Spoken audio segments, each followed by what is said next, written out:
Hello students, so this is the 33rd day of our 40 days crash course for the JEE exams, and today we will learn about aldehyde ketones and carboxylic acids.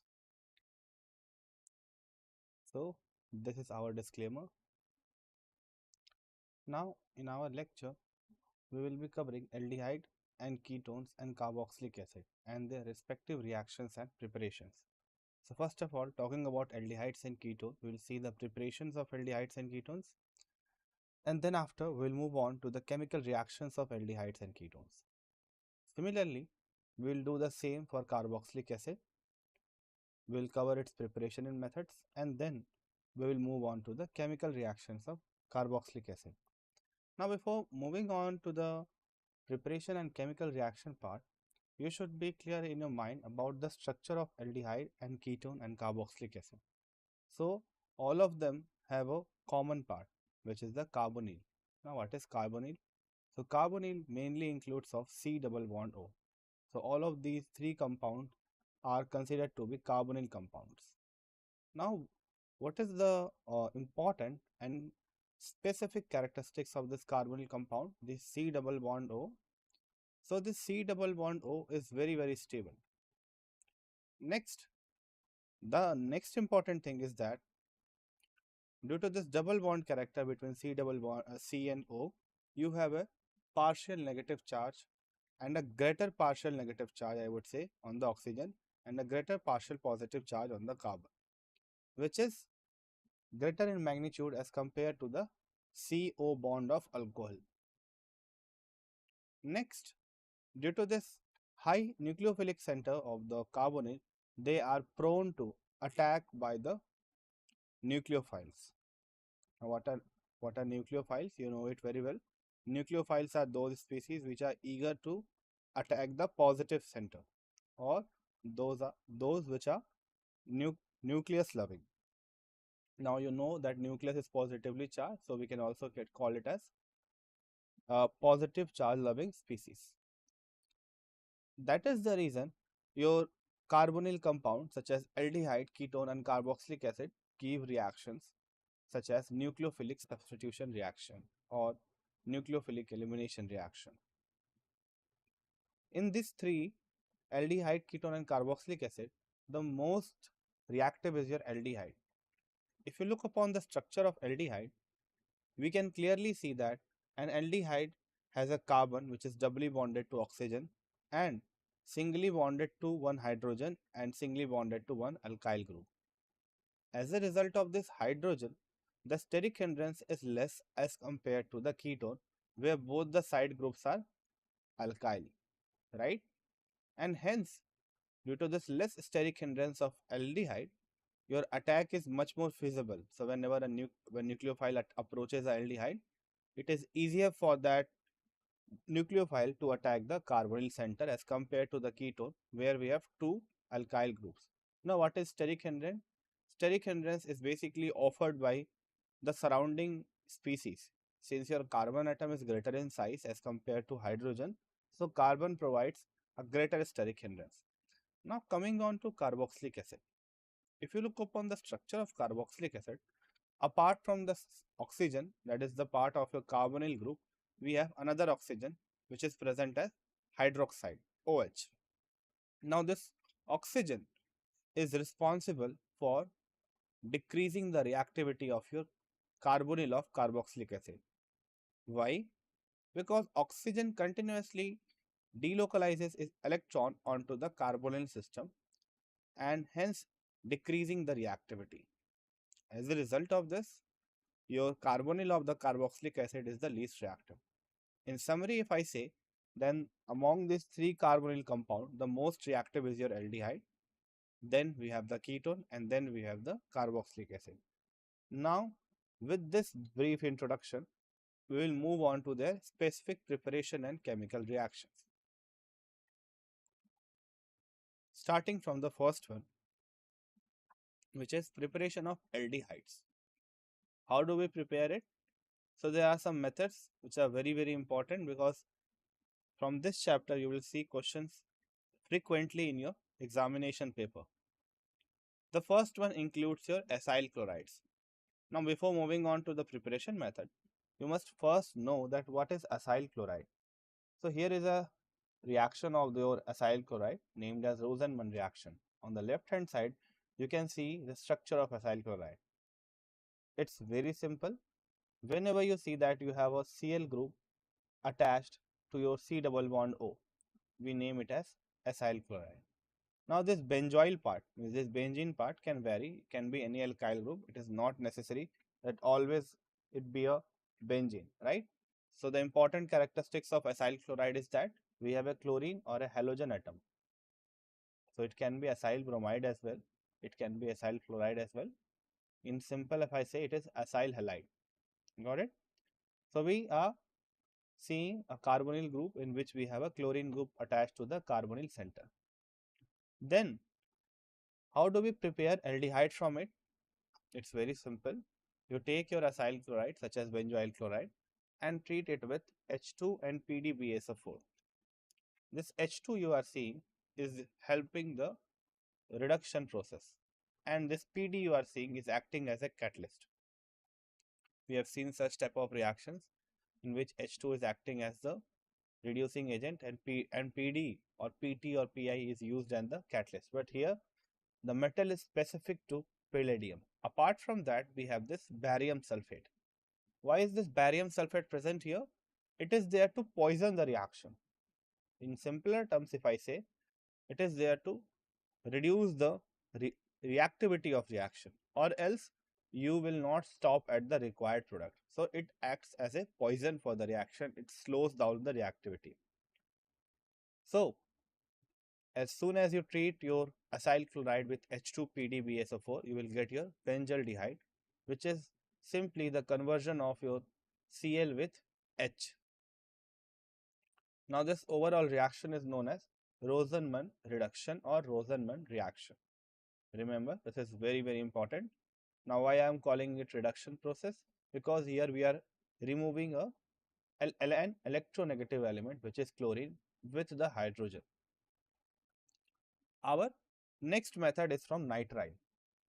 What is nitrile? So nitrile means C triple bond N. You can see here that we have a general representation of nitrile as RCN. So R stands for alkyl group and CN is your cyano group. So it is basically a structure in which we have carbon attached to nitrogen with 3 bonds. If you treat this thing with SnCl and HCl, again there will be reduction of your nitrile. How the reduction process will take place? So it will result in the addition of hydrogens across the triple bond. As a result of this addition, your triple bond is reduced to double bond. Now we have 2 bonds between carbon and nitrogen rather than the 3 bonds. And to satisfy this bond reduction, we have taken 2 hydrogens on the carbon and nitrogen. Lastly, we got a system known as imine. Now this is very important to remember. Whenever you treat your imine with water, the imine quickly converts into the carbonyl group or aldehyde group depending upon the imine structure. So what we are getting at the end, upon the hydrolysis of this amine, we are getting a aldehyde, which is our required product. Similarly, you can use your nitrile and convert it into aldehyde using the dibyl H. So dibyl H stands for diisobutyl aluminum hydride. So on reduction with this dibyl H, your RCN means your nitrile is converted to aldehyde. Moving on to the next method of preparation for aldehydes, we have it from the esters.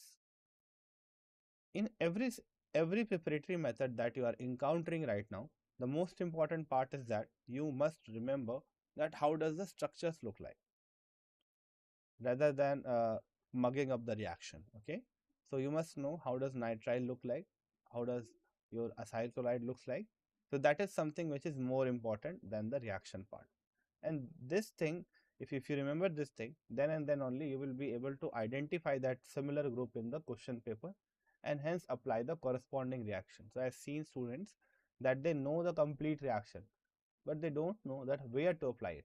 It is only possible if you look very closely to the reactants and the reagents. So this is your reactant, which is your ester, and the reagent which is doing the conversion, whether it is reduction or oxidation or anything else. So coming back to the reaction from esters, how we can prepare it?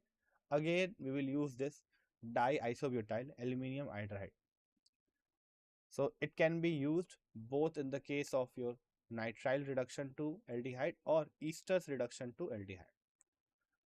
Okay, so you can see that how your ester group is getting converted into the aldehyde because we have a CHO group at the end rather than COO C2H5. Next, we can also prepare our aldehyde from hydrocarbons. What are hydrocarbons? The species that only contains of carbon and hydrogen, as simple as that. Now, the first method is applied onto the toluene known as Etard reaction. How do we do it? We treat our toluene with CrO2Cl2 in the presence of CS2. So CS2 is acting as a solvent. Which type of solvent? Non-polar solvent. Okay. And after the reaction, we are getting a chromium complex from this CrO2Cl2. Then what we do here? We just simply hydrolyze it and the complex is broken down into aldehyde. So in this way, we are starting from a hydrocarbon which only consists of carbon and hydrogen, for example, toluene. And then first step, we are doing the reaction with CrO2Cl2 in the presence of CS2 to form the chromium complex. And then after, we are hydrolyzing it to get our corresponding aldehyde, which is benzaldehyde. Then here is our next reaction known as Gutermann-Koch reaction. Now this reaction is simply an example of electrophilic aromatic substitution. So we are taking carbon monoxide HCl and anhydrous AlCl3 and CuCl. It is very simple to understand that how this CO group is getting attached to your benzene ring, and in this process first we are creating our what? We are creating our nucleophile. Okay, and then benzene is acting upon it and getting attached to it to form the benzaldehyde. So remember, it is an example of electrophilic aromatic substitution. So this introduces a formyl group directly into the aromatic ring, giving us the benzaldehyde. Here benzene ring is converted into benzaldehyde by formylation. Now this can be a direct method from which you can prepare aldehyde again from the hydrocarbon. So both of these methods are very important for you. I hope you are getting my point. So first we have started it from where? We have started it from the nitrile group. Okay, so we have taken diol H and we have taken in the second step what? Your Stephen's reactions. Apart from that, we have also introduced a preparatory method based on the Rosenman reduction where we started from the acyl chloride. Then after we moved on to the ester, here we are again using diisobutyl aluminum hydride, and similarly in the hydrocarbon we have two methods, Etard reaction and Gutermann-Koch reaction. So the name reactions are very important here. We have already learnt about four of them: Etard, Gutermann-Koch, Stephen and Rosenman. Now moving on to the next, we have preparation of ketones. So we are done with the preparation of aldehyde. Now we'll move on to the preparation of ketone. Before moving on to this preparation, let me remind all of you about some more methods which you have seen, must you have seen in the alcohol part. Okay, so if you want, you can convert your alcohol to aldehyde, keeping that in your mind that your alcohol must be a primary alcohol, means your carbon which is containing your hydroxy group must be attached to only one carbon. In that case only your alcohol will be converted into aldehyde. Got it? So if you treat your primary alcohol with an oxidizing agent which is mild enough to not convert it into the carboxylic acid, then you can easily get your what? Aldehydic group. Got it? So this is also very important. You can use PCC for that. It is pyridinium chromyl chloride, which converts your primary alcohol group into aldehyde and secondary alcohol group into ketone. So those preparatory methods are also very, very important. Now coming back to this preparation of ketones, first method is from the acyl chloride. So we have seen the example of acyl chloride. There we have a specific alkyl group which is benzene. Here we are using any alkyl group and it is represented by R dash. Now to start this reaction, first we will prepare our reagent which is R2CD, okay, which is simply dialkyl cadmium. Two alkyl groups are attached to the cadmium group. Now how do we do this preparation? For that, we will take RMgX, which is your popular Grignard reagent. Then after, you will treat your Grignard reagent with the CdCl2. This is something which is known as transmetallation. Okay, so you will learn about this in the higher class. This is something which is known as transmetallation, where you exchange your metal centers. So here we are exchanging the Mg part with the cadmium part. And why are we doing it? To reduce the reactivity, because your RMgX, which is your Grignard reagent, is highly reactive in nature. It will not only convert your acyl chloride to your ketone, but further it will attack it with another alkyl group to convert it into alcohol. Okay, so there will be subsequent nucleophilic attack. So to control this, we are treating it with a milder nucleophile such as dialkyl cadmium dialkyl group. Okay, so this cadmium is why it is less reactive. So all of this is dependent upon the amount of negative charge which is present on the alkyl group, that alkyl group which is attached to the metal. Now how do we decide it? It's very simple. This delta negative or delta positive charge is dependent upon the difference in electronegativity. If the difference between the electronegativity of your metal and carbon is high, then the carbon will have a higher negative charge and hence it will be a strong nucleophile. But your magnesium has greater electropositive character as compared to cadmium. So the bond between cadmium and your alkyl group is not that much polar, or the electronegativity difference between cadmium and alkyl group is not significant. Therefore, its reactivity is also decreased and hence it can only attack one time to convert your acyl chloride to ketone. So you can see the reaction. First, we are treating our Grignard reagent with cadmium chloride to get the dialkyl cadmium, and then this dialkyl cadmium is treated with your acyl chloride, and after the reaction it is converted into ketone. So what is the obvious step? So basically this R is getting detached from cadmium and it is attacking the CO group. Now what will happen as a result of this, your Cl group will be pushed out. So this is something which is known as nucleophilic substitution, where your R group of the R2CD is substituting your Cl group of your RCOCl to give you the corresponding ketone. I hope this makes sense to you. Now next, we have our another preparatory method for ketone, which is again from the nitrile. So here we are preparing ketone from nitrile rather than preparing aldehyde from nitrile. Starting from the first step. So we are reacting our nitrile with a Grignard reagent. What will this Grignard reagent do? It will attack with its electrophilic part. Okay. No. So it will attack with its nucleophilic part, which is 6H5. Sorry for that. So your Grignard reagent has a nucleophilic part as C6H5. Now this C6H5 will attack on the nitrile center, which is C triple bond N, and as a result of this attack, what will happen? Your triple bond will be broken and converted into the double bond. So you can see the next corresponding product that you are getting, and all of this is happening in the presence of ether again. Why ether is used whenever we use the Grignard reagent? Because Grignard reagent is highly reactive. It will react explosively with the water or with the air itself. So we are using ether. Next, what will happen?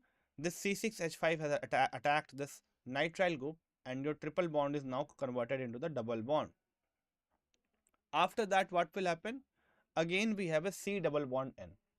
So you will see it multiple times. Whenever there is a presence of C double bond N, then your C double bond N can be directly converted into C double bond O by reacting it with water. We have seen a particular reaction where we used the nitrile. So first we converted our nitrile into the imine group that constitutes of C double bond N. And as soon as you treat your imine, which is C double bond N, with water, then you get your C double bond O. So similar to that, when we treat our C double bond N MgBr with water, we are getting the C double bond O.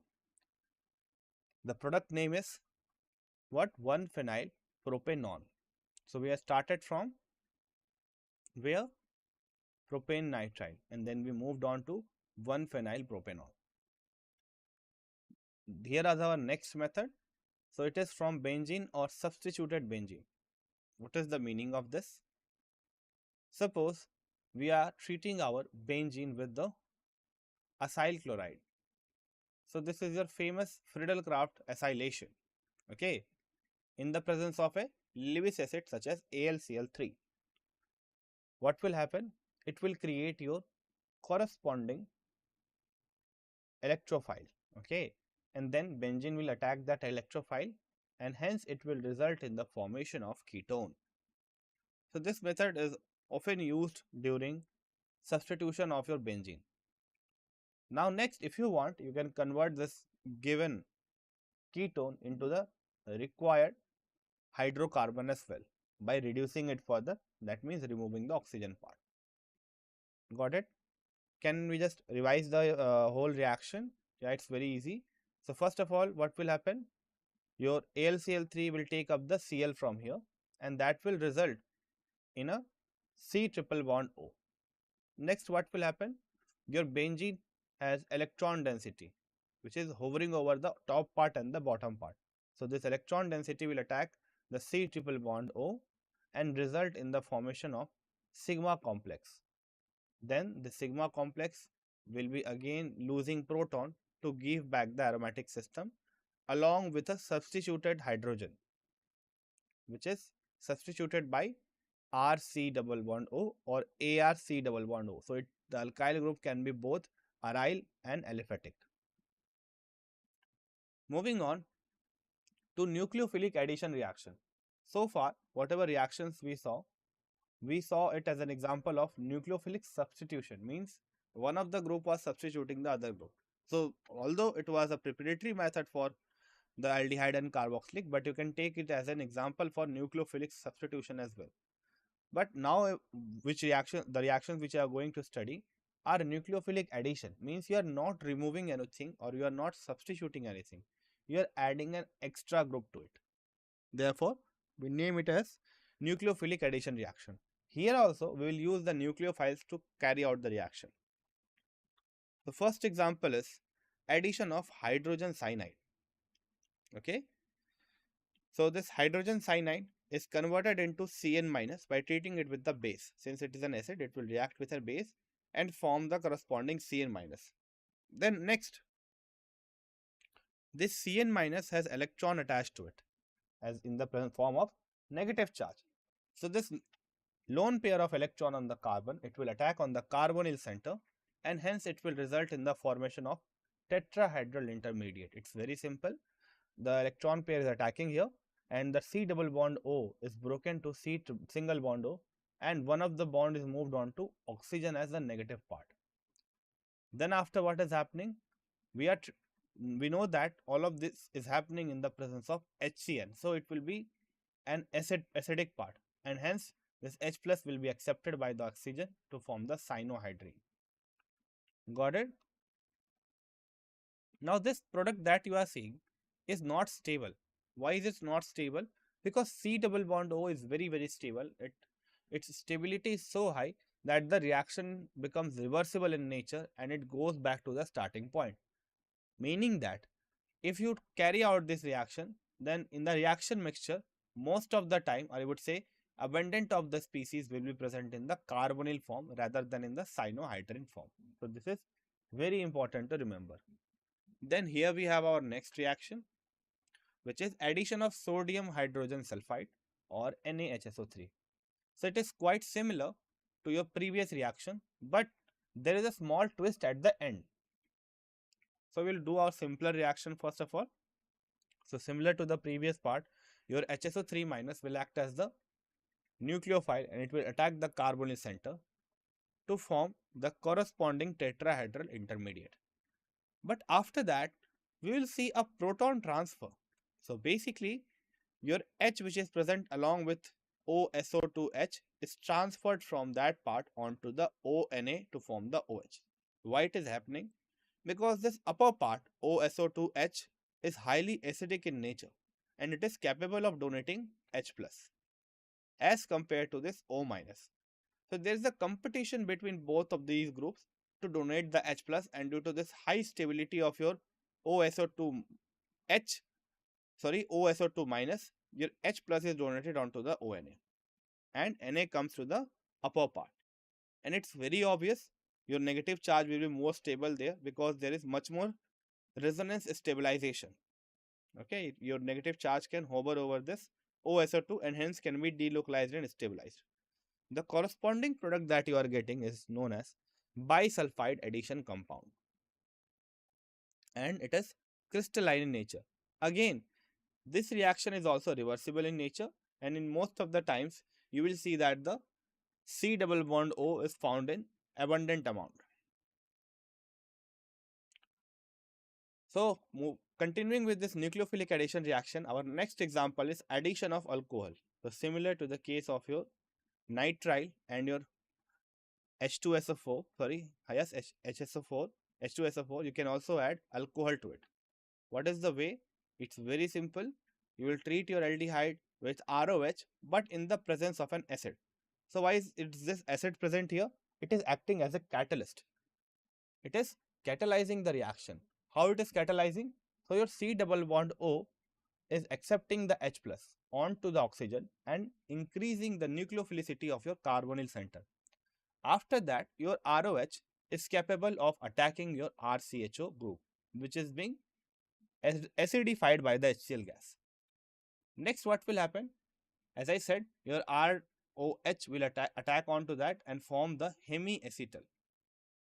Okay, so this is something which is very, very important to remember. This is known as hemiacetal. What will happen after that? Again, another group will attack it. Before that, your H plus is again present in the mixture. It will remove this H in the form of H2O and hence R-OH will attack. And then we will get the complete acetal. So this thing that you are seeing, OR group, is known as the acetal, right? So when both of them are attached to it, we call this the acetal, or else we call this as the hemiacetal. But again, this product that you are seeing it not stable at all. It will quickly reverse in the backward direction to give the aldehyde. So these three reactions. First one was with the nitrile, then second one was with the acid, and third one is with the ROH. In all of these cases, the reactant is found in the predominant amount in the reaction mixture. But we have a nucleophilic addition reaction in which the product is dominant. For that, we are again taking alcohol, but a different one. So this is a dihydric alcohol that consists of two OH group. Both are present on adjacent carbon members. Now, both of them are capable of attacking the carbonyl center, so they will do so, and hence it will form a cyclic chain. You can see here that now we have a cyclic chain. This is known as ketal. Now this ketal is very much stable as compared to the previous products such as acetal or your tetrahedral intermediates, you said the cyanohydrin and all.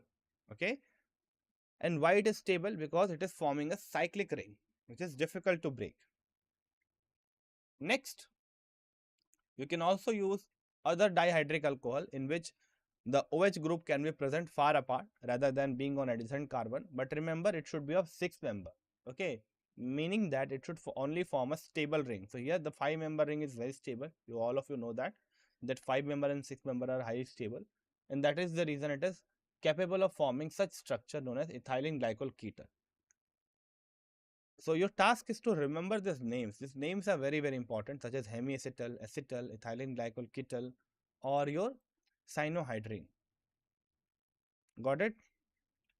Now, with this, we will move on to the next nucleophilic addition reaction, which is the addition of ammonia and its derivative. Now, what do you mean by ammonia and its derivative? So, ammonia is NH3. What you can do is you can replace one of the hydrogen of your ammonia with a Z group, and that Z group can be alkyl, aryl, OH, NH2, C6H5NH, or NHCO, NH2. So, in each of this case, what will happen? Your NH2Z, that means Z can be any group, can attack onto the carbonyl center, again form the tetrahedral intermediate. But it will not stop at that point. It will result in the formation of C double bond N. Okay, we have seen these kind of precursors in the previous reaction. So that same thing is formed here. So if I tell you that how can you convert it back into this carbonyl group, it's very simple. You will treat it with the acidified water. Got it? So you remember this reaction as well as the applicable Zs such as alkyl, aryl, OH, NH2, C6H5NH, or NH2, NHCO, NH2. So this is very, very important to remember. Now we are done with this nucleophilic addition reaction. So we'll move on to the reduction of aldehydes and ketone. What do you mean by reduction? It's very simple. Either we remove oxygen or we add hydrogens, mainly according to the organic chemistry, I would say. So here is an example of the first reduction process, which is known as Clemmensen reduction. Here, the carbonyl group of your aldehyde and ketone is directly converted into methylene group. So this is something which is very, very important, because in most of the reduction process, first of all, the carbonyl group is converted into alcohol. But here we are directly converting into the methylene group. So we are not converting into OH but H2. After that, we have the reaction here as well. So it is C double bond O. It is treated with HCl, Z and Hg to form the corresponding hydrocarbon. So this reduction process is also very, very important. Then here's our next method, which is known as Wolff-Kishner reduction. Here we use the dihydrogen NH2NH2. This NH2NH2 can be considered as a derivative of ammonia. See, why are we calling it as the derivative of ammonia? Because the Z that we talked about earlier is nothing but NH2 in this case. So it is a derivative of ammonia that is attacking the carbonyl center to form NNH2. After that, you can treat it with ethylene glycol or heat to get the corresponding product. Again, you are getting a methylene group here also. Both of these cases, whether it is Clemmensen or it is Wolff-Kishner, we are getting the methylene group. Here are some important tests. So we have learnt about the reactions, we have learnt about the preparation. We will now learn about the distinguishing part. How you will distinguish that whether a given carbonyl is an aldehyde or ketone. So to do this, we have some popular tests. We'll talk about them.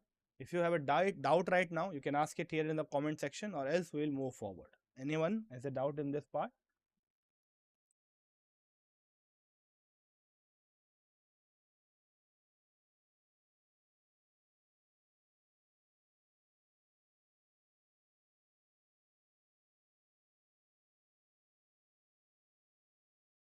So I hope everyone is getting the point. So I will move forward now.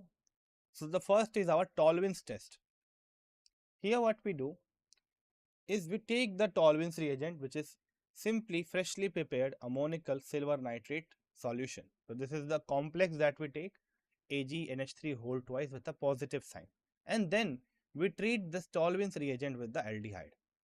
If and only if it is an aldehyde, you will get a silver color, which is due to the formation of the 2Ag or silver.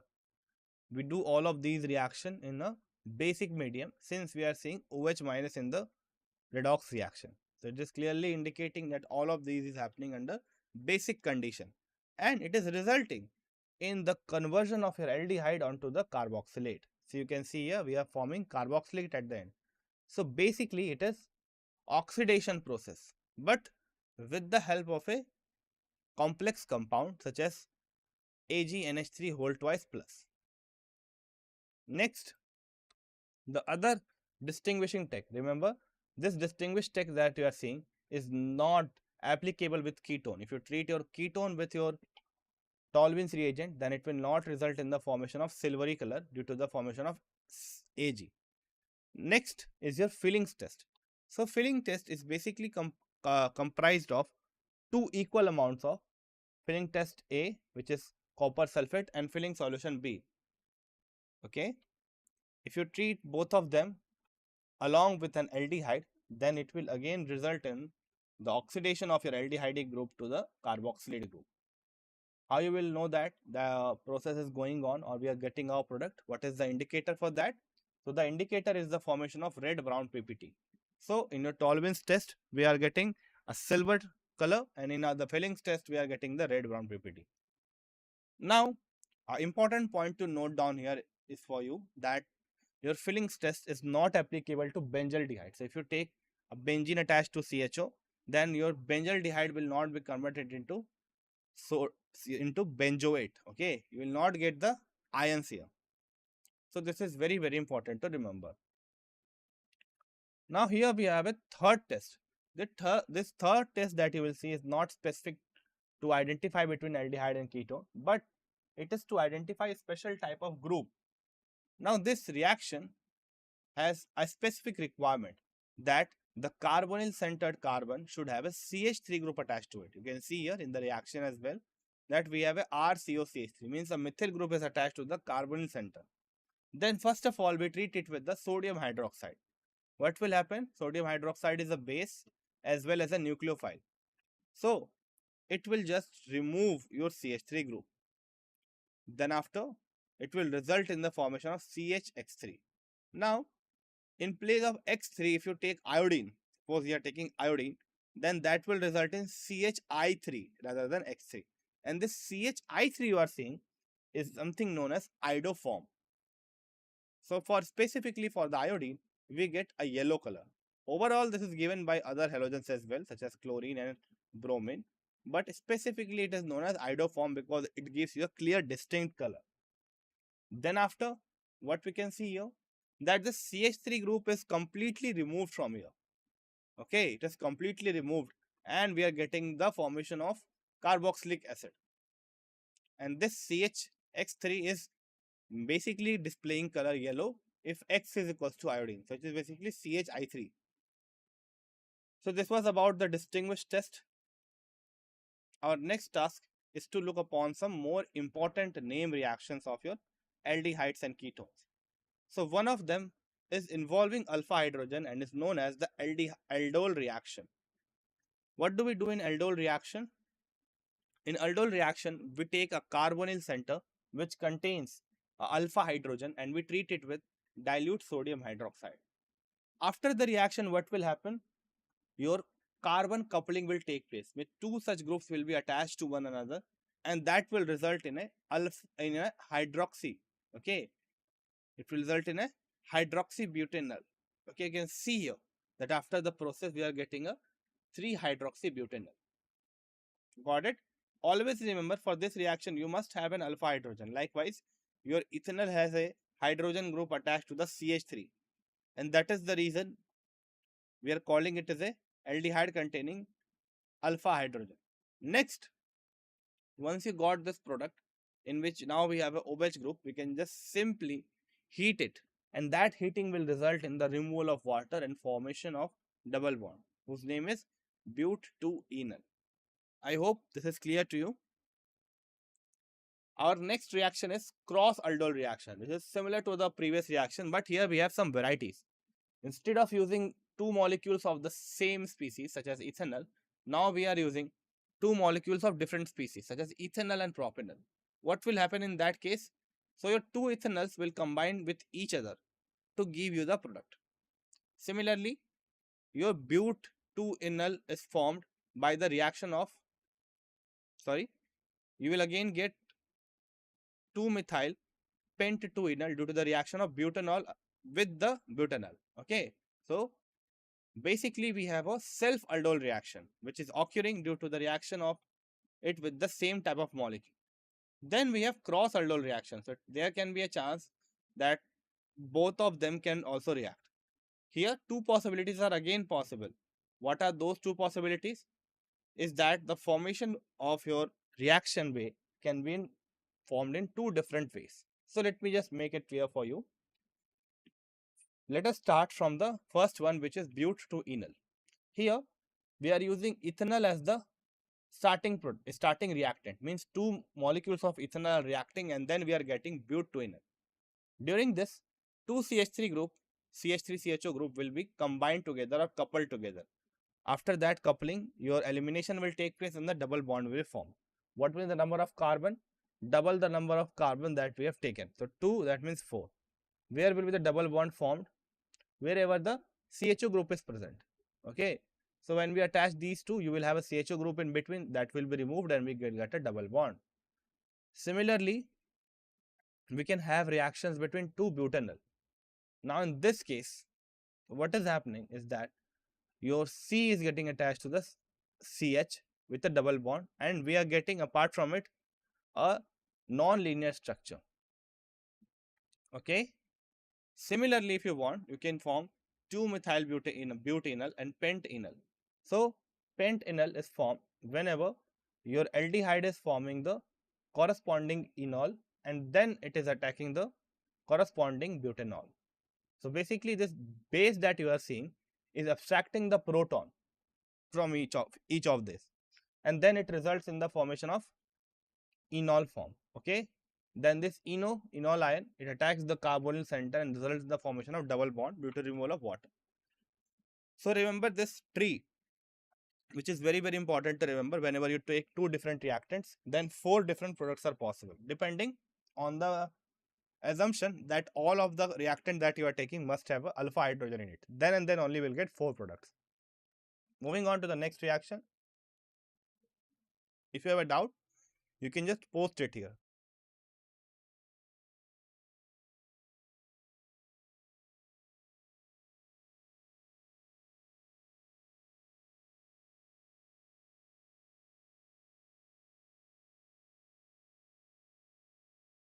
So our next reaction is of aldehydes that do not have an alpha hydrogen. So have you noticed the alpha hydrogen? Yes, we have talked about it in the GOC part. It is that hydrogen that is present on that carbon next to the functional group. So for that we have taken Cannizzaro reaction. Here, those aldehydes that do not have alpha hydrogen, they undergo self-oxidation and reduction, that means the disproportionation reaction, on reaction with concentrated alkali. So we have an example here. Suppose you look upon to the benzaldehyde. The carbonyl containing center will be your functional group and the next corresponding carbon is not having any alpha hydrogen with it because it is already attached to other two carbon via a single and a double bond. In this case, what will happen? If you take concentrated NOH rather than the dilute NOH, then this same benzaldehyde will undergo oxidation and reduction. How oxidation? So benzaldehyde will be converted into sodium benzoate, which is an oxidized form because they are converting aldehyde into the carboxylic acid's salt. Similarly, if you treat your aldehyde with this concentrated NOH, you will also get a reduced form such as benzyl alcohol. So we call this reaction as disproportionation reaction as well. Can we have some other examples of aldehydes not having any alpha hydrogen? Yes, so we have this formaldehyde, which is only one carbon. So there is no chance of having an alpha hydrogen because there is no carbon itself. What will happen after this reaction? Two molecules will be there. One of them will be oxidized and one of them will be reduced. The one which is getting oxidized results in the formation of formate ion because we are taking formaldehyde, so formate ion, potassium formate. And next, that same one carbon containing formaldehyde is reduced to methanol. This is your overall reaction.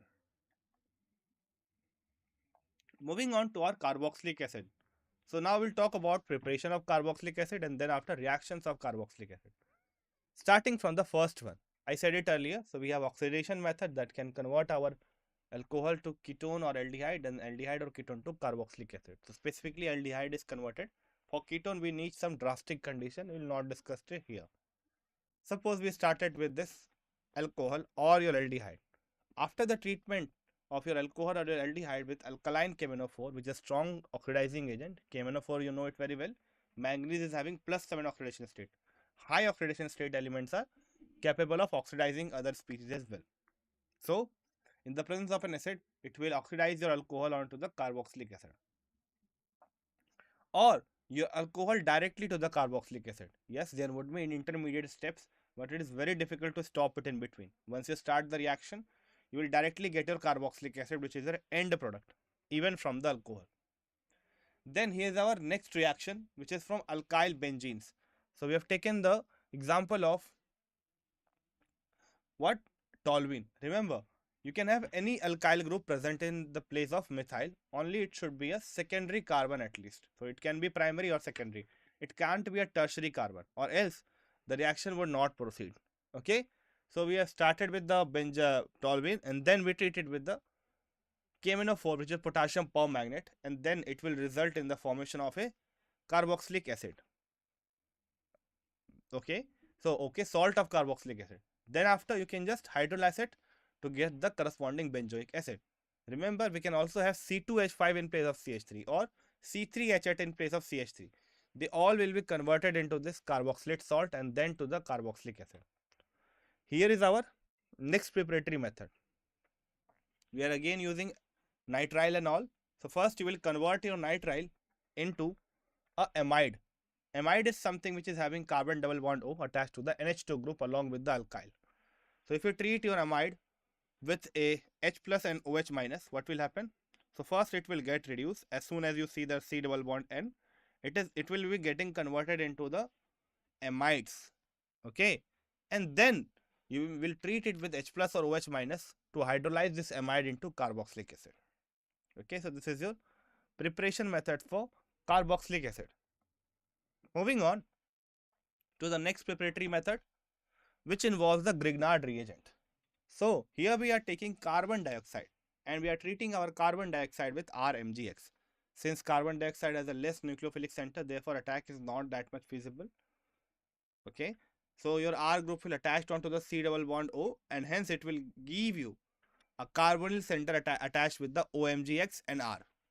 Then finally you can just hydrolyze it to get you the final carboxylic acid. So this is the overall reaction. Then we have acyl halides and anhydrides, where we treat our acyl halide with H2O to give the carboxylic acid. And if we treat it with OH minus, you will get the carboxylate ion. Then after, we can also use anhydride. So we have taken the benzoic anhydride and treated it with water to give the benzoic acid. So using all of these methods, you can convert your given reactant into the carboxylic acid. Moving on to the chemical properties of carboxylic acids.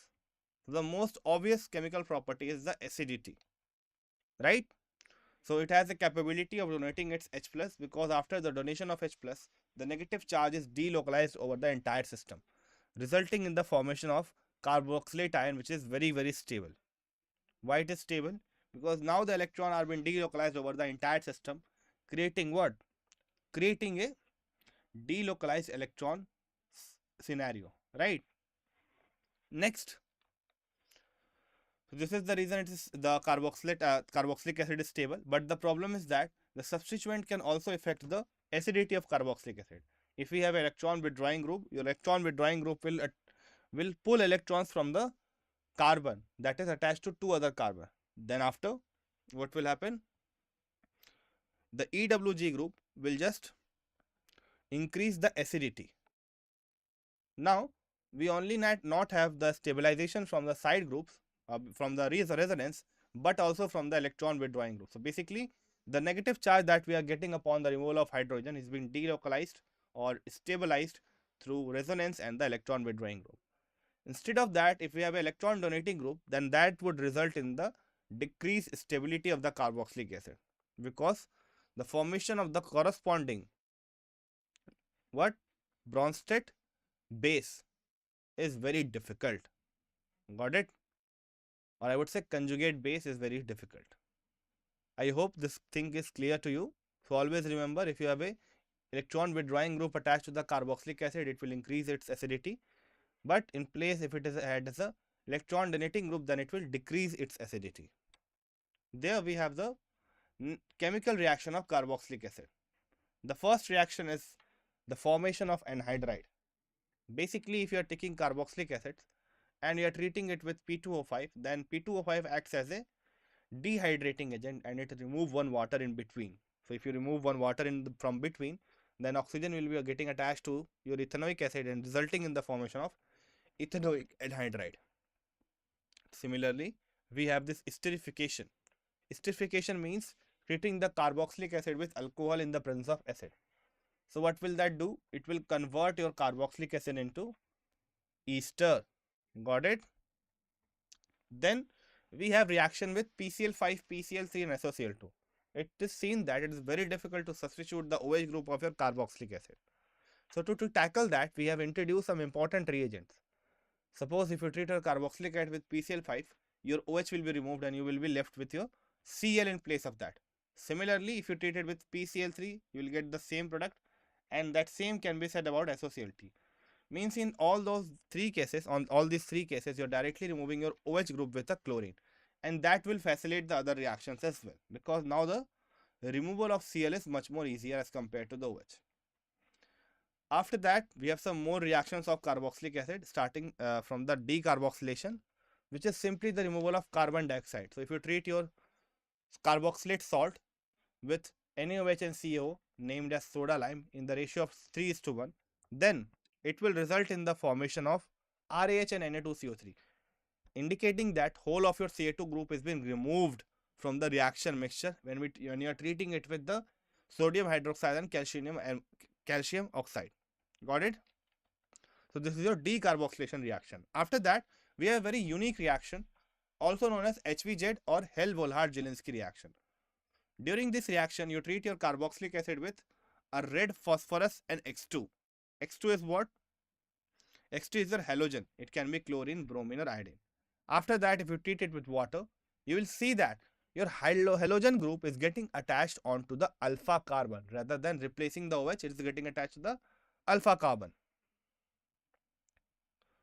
So moving on to the question now. So we are done with the theory part. Now we'll see questions on the same. Just wait for a while. If you have a doubt, you can just post it here.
Here is your first question.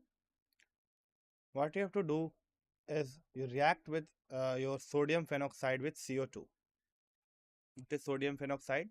It is simply your phenol salt of sodium, right? You treat your phenol with sodium. What will happen? Sodium hydroxide, what will happen? It will remove one of the H from phenol and that will result in the formation of sodium phenoxide. And this is done at 400 Kelvin and 4 to 7 atm pressure. Then what will be the resulting product? How the reaction will go on? If you want, you can just answer it in the comment section. Out of option A, B, C and D, which one is correct? Catechol salicylic, sodium salicylate, or benzoic acid? What will be the correct answer for this? Remember, we are removing one hydrogen from the phenol, so we are increasing the reactivity. And then we are using CO2, which is capable of getting attached to the sodium phenoxide ring. What will be the answer for this question then?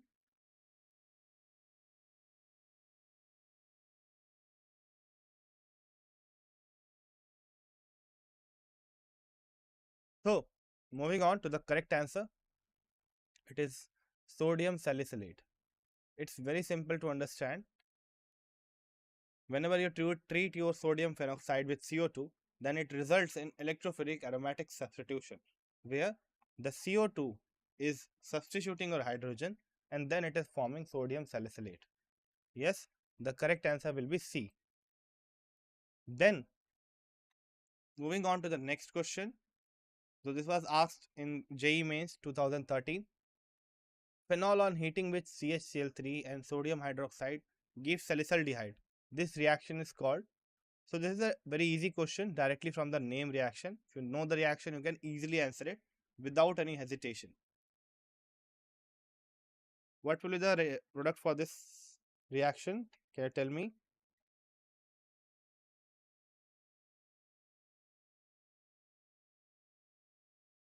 We have talked about this in the previous class as well.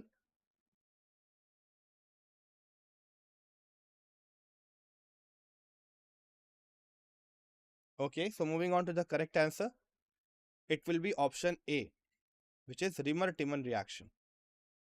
So whenever you treat your phenol with chloroform and NaOH, then that will result in the formation of salicylic. Here is your reaction. So this occurs to the formation of carbene. Okay, so we will talk about this carbene in the upcoming slides. Sorry, in the upcoming classes. When you move on to the higher classes, you will see this carbene formation. You won't you are not constrained to learn the mechanism of the reaction. You must only know this reaction.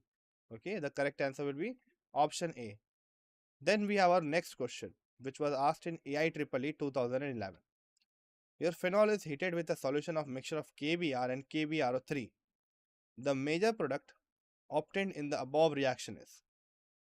So this is a very good question and it is directly from your test part. Okay. So you have seen the tests for aldehydes and ketone. So there we discussed about it. Options are A, 2-bromophenol, 3 bromophenol, 4 bromophenol and 2 for 6 tribromophenol.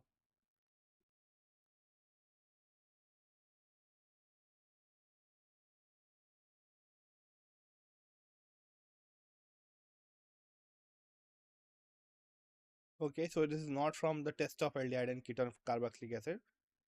So this is different from that. You have to treat your phenol with a mixture of KBr and KBrO3. So we have an answer here, option number D, which is 2,4,6 tribromophenol. Anyone else who is interested to give the answer?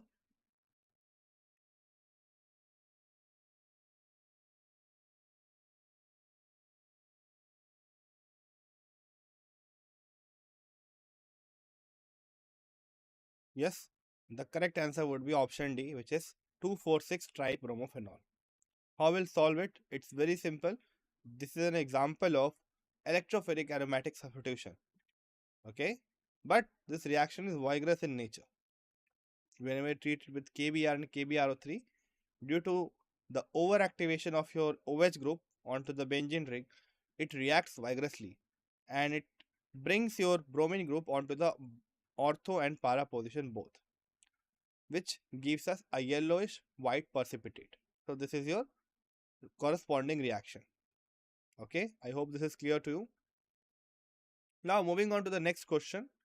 Phenol is heated with phthalic anhydride in the presence of concentrated H2SO4. The product gives pink color with alkali. The product is phenolphthalein, bakelite, salicylic acid and fluororesin. What will the correct answer? We are treating your phenol with phthalic anhydride.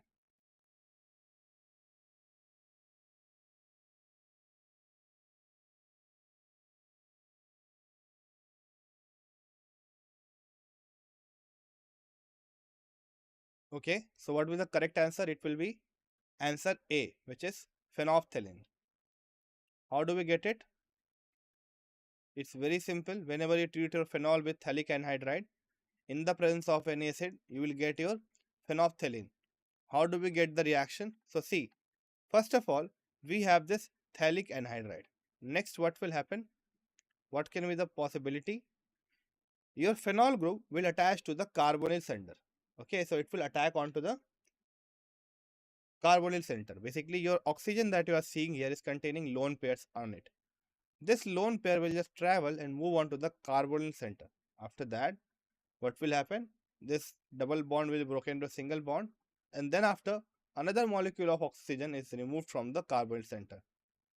This whole process is resulting in the formation of your phenolphthalein. Now, moving on to the next question. The structure of the compound that gives a tribromo derivative on treatment with bromine water is. So, we have four options here. What is the correct answer for this?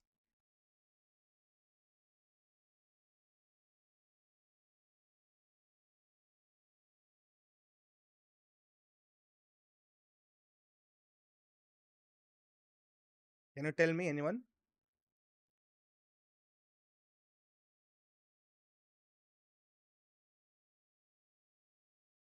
It's a easy one. You have to tell that. What is the tribromo derivative? If you treat your with the bromine water, okay?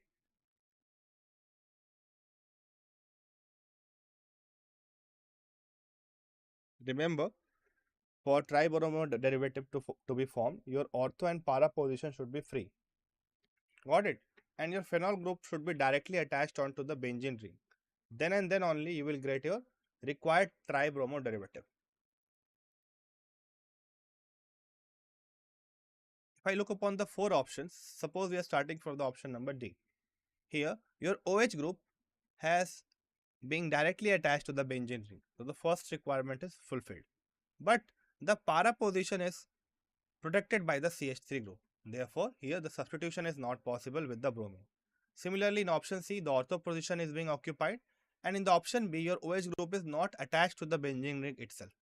So all of these three options are incorrect. Therefore, the correct option will be option A, because OH group is attached to the benzene ring. Yes, the correct answer will be A. And also, your ortho and para positions are free. Therefore, the correct answer would be option A. Moving on to the solution. So, M-cresol due to phenoxide ion in the H2O solvent, it will give your tribromo derivative at all ortho and para position, and this is your corresponding reaction. Got it? Now, this is not possible for other species. In this case, we are only getting dibromo derivative. Then we have our next reaction, question number 16. When benzene sulfonic acid and para nitrophenol are treated with NaHCO3, the gases released respectively are. So this is regarding your side product rather than your major product. What will be the answer for this question? You have to take benzene sulfonic acid and treat it with NaHCO3. So it is a reaction between acid and base. Similarly, you treat your your para nitrophenol with NaHCO3 and tell me that what is the product. So it's a very easy one.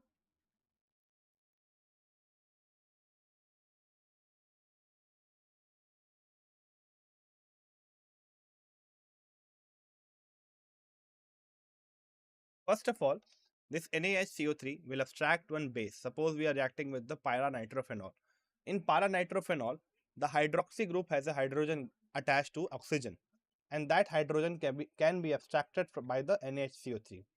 That will result in what? A O minus group. Got it? But what will happen to this NaHCO3? This will be decomposed into water and your CO2. Therefore, for this we will get carbon dioxide. What about sulfonic acid? So similar to the formation of your carboxylic acid, carbon dioxide, your sulfonic acid will react with NaHCO3 to form the sulfur dioxide. Therefore, the correct answer would be option Okay, sorry, option D. Because in both of these cases, your NaHCO3 is getting reacted and it is getting decomposed further. We have nothing to do with the benzene sulfonic part.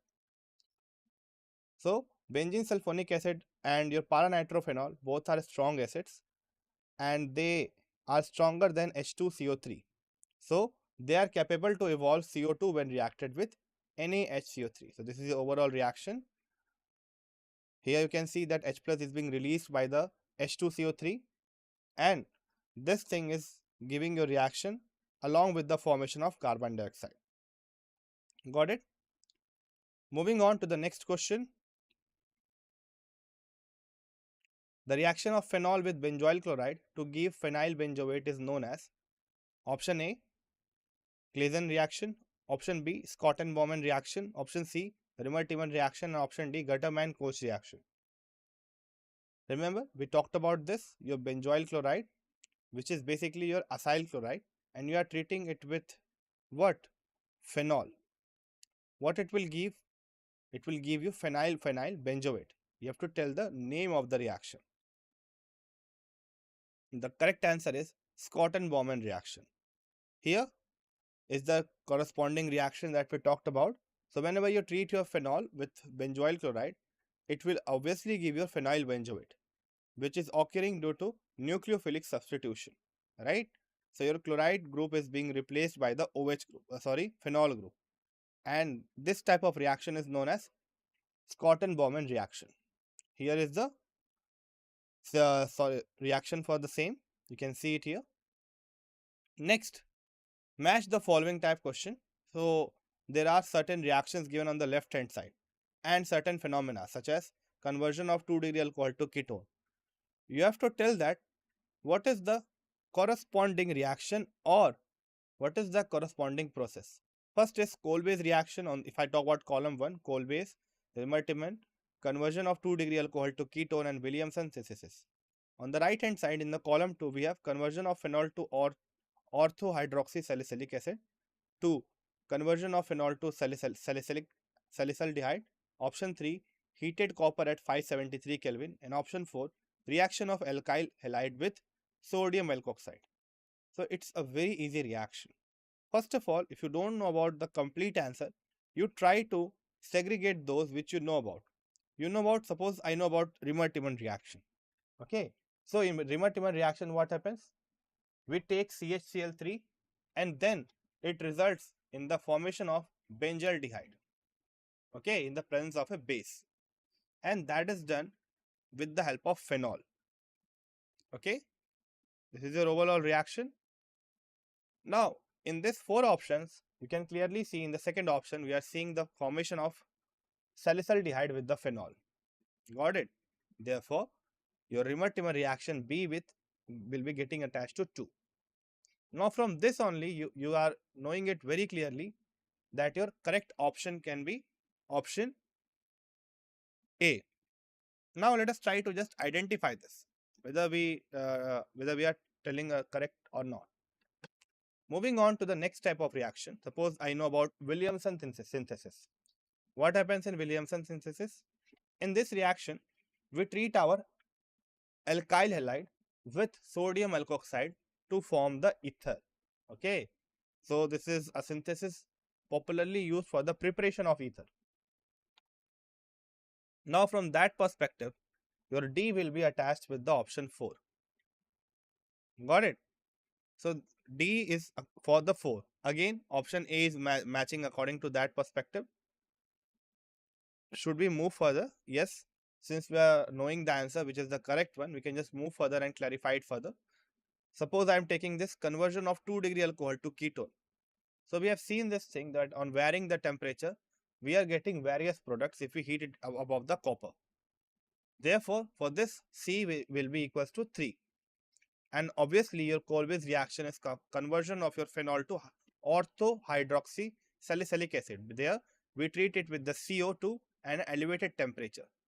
At elevated temperature and CO2 treatment, your phenol is converted into orthohydroxysalicylic acid. Therefore, the correct option would be option A. Now, let us move on to the solution. So in the first one, obviously your Colway's reaction is occurring due to the formation of salicylic acid from the phenol and carbon dioxide.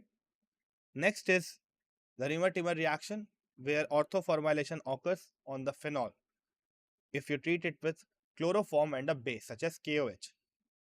Then after we have the third one, where we convert your 2-degree alcohol to ketone. So it depends upon the degree of alcohol. If we take 1 degree, or then we get aldehyde, and then we have 3-degree reaction also, and then we get another type of product. So depending upon the precursor, you will get different type of products. Lastly, we have this option D, in which we have the popularly known Williamson synthesis, in which we treat our hydroxide, okay, sodium hydroxide, with given alkoxide, alcohol to form the sodium alkoxide. Further, once we got the sodium alkoxide, we treat it with alkyl halide. Now next, what will happen? This sodium alkoxide will act as a nucleophile. It will attack on the alkyl halide and remove the halide group from it, resulting in the formation of ether. So this is something which is done starting from the alcohol and ending on to the ether. Here is the next question, question 19. This was asked in the JEE Main 2013. The major product in the following reaction. So what are we taking here? We are taking a dihydric alcohol. One alcohol is getting attached onto the CH2 group and one OH is attached onto the benzene ring. We are treating it with the HCl in the presence of heat. You have to say that what will be the corresponding product. Okay. How we'll do it? If you want, you can just give your answer. Anyone who is interested to give the answer?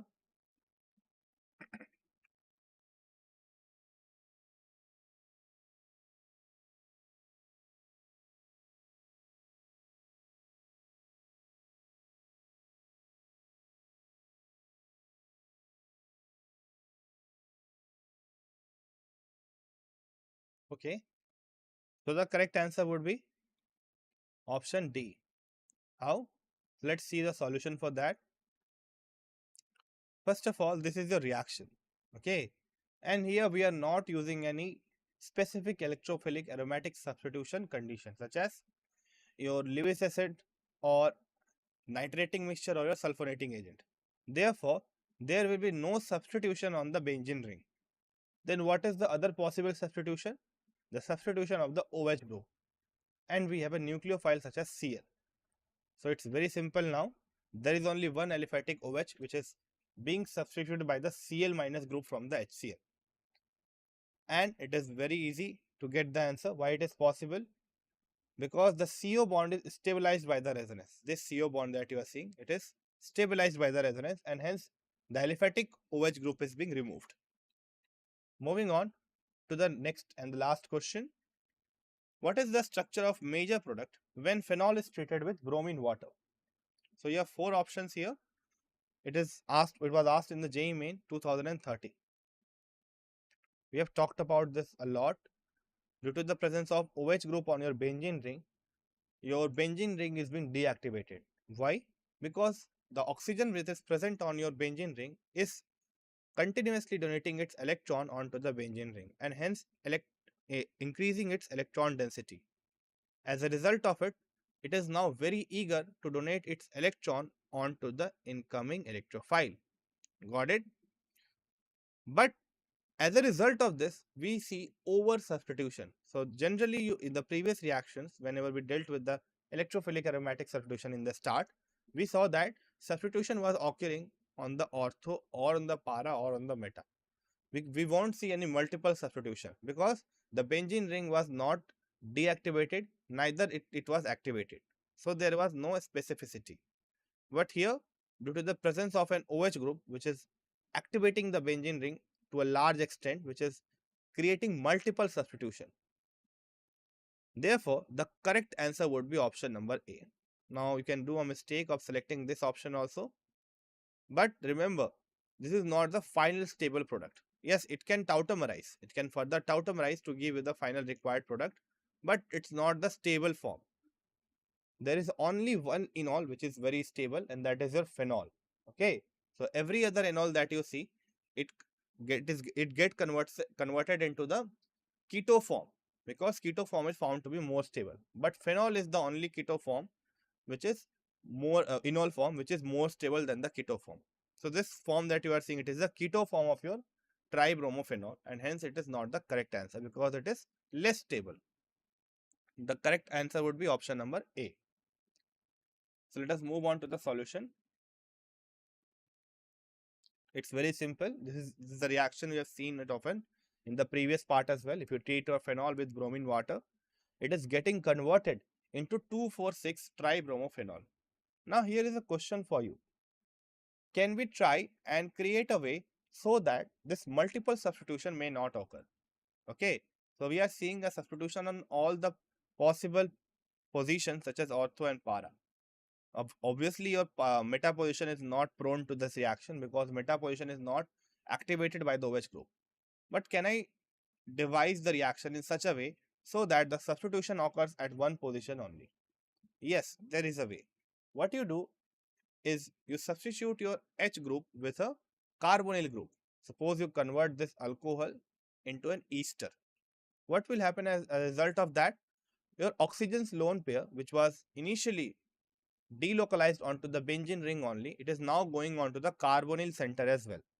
Therefore, the increased reactivity of benzene has been now decreased due to delocalization onto the carbonyl center, and hence the substitution will now take place only at the one position. So it can be ortho and it can be para. Okay. So this is the way you can just devise your reaction to get an appropriate product. So this was all for today's class. Thank you for joining the session. I hope you enjoyed it.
Hello everyone. So in today's class, we'll practice some question on parabola. Okay.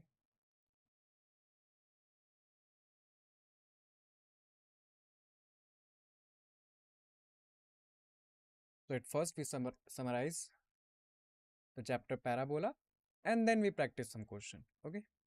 So what is conic section?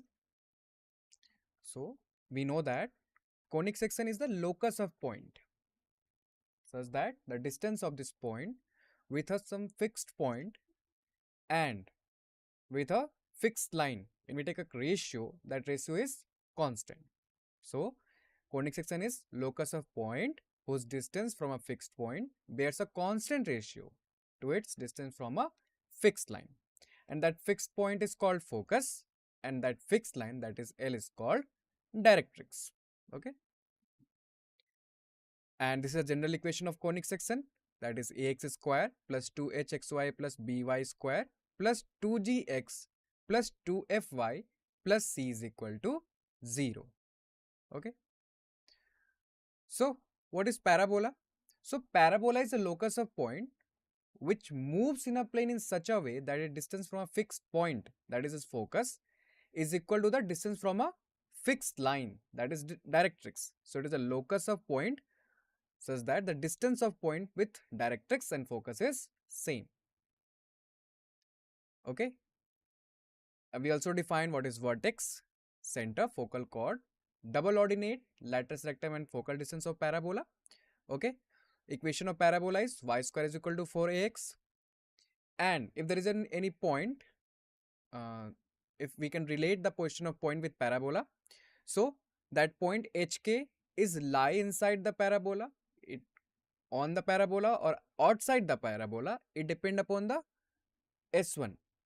So if s is the equation of parabola, if we substitute the value hk in place of xy, we get x s1. If s1 is less than 0, then the point lies inside the parabola. If it is 0, then point lies on the parabola. If it is greater than 0, then point lies outside the parabola. Okay.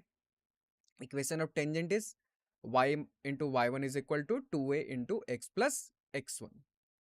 And what is normal? So when we draw a perpendicular to the tangent of the parabola, then that line is called normal of the parabola.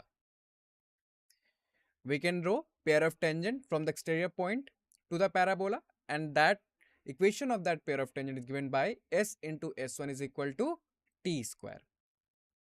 Okay. And equation of chord of contact of parabola whose midpoint is x1 y1 is given by t is equal to s1.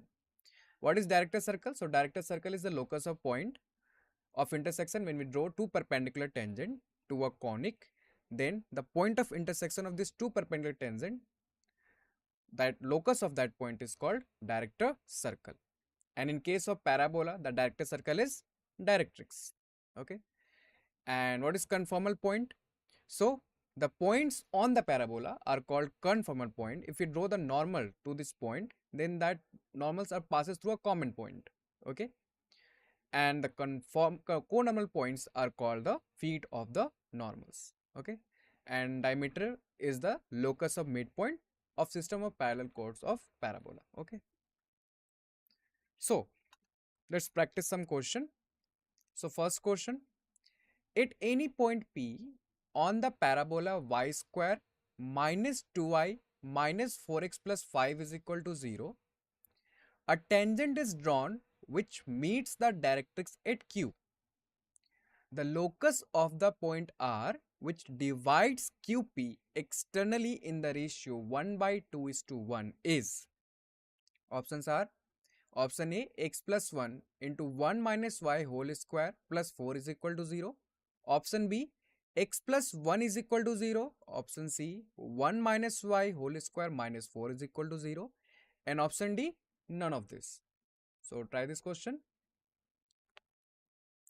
So we have a equation of parabola, that is y square minus 2y minus 4x plus 5 is equal to 0.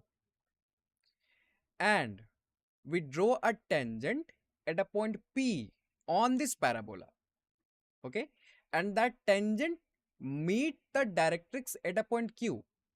Then we join the line P and Q, so we get PQ, okay, and that the R is lie on the line QP, which divide externally in the ratio 1 by 2 is to 1. Okay, so try this question. Remember, R divides QP externally in the ratio. R doesn't lie on QP. Okay.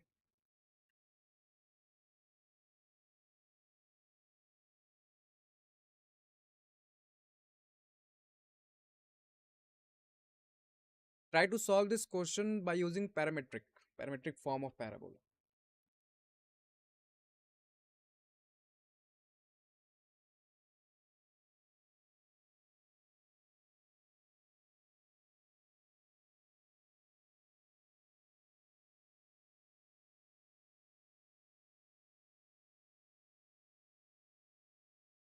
In this case, what is the equation of directrix? Anyone?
Okay, let's solve.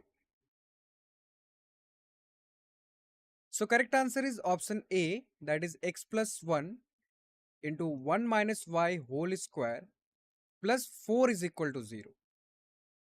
Okay.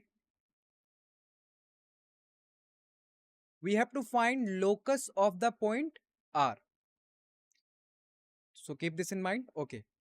So if any point P divide the line segment A and B, A x1 y1, B x2 y2 in the ratio m is to n externally, then the coordinate of P is given by mx2 minus nx1 by m minus n, comma my2 minus ny1 by m minus n.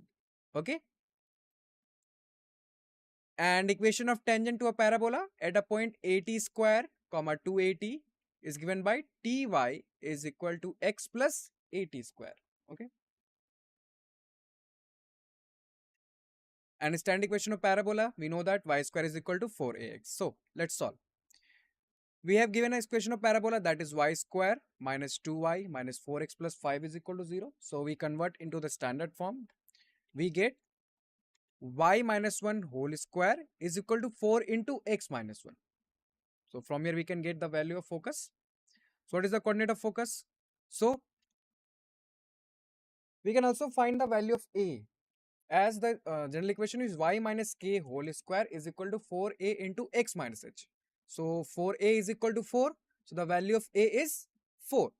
So if P is any point on the parabola, so we can write the coordinate of the point P in parametric form, as the value of A is 1. So we get x is equal to 1 plus t square, because x minus 1 is at square. If the value of A is 1, so we get x is equal to 1 plus t square. And for this particular parabola, the value of y is in parameter 1 plus 2t. As if we take y minus 1 is equal to 280, the value of a is 1. So we get y minus 1 is equal to 2t. So y is equal to 1 plus 2t. Okay.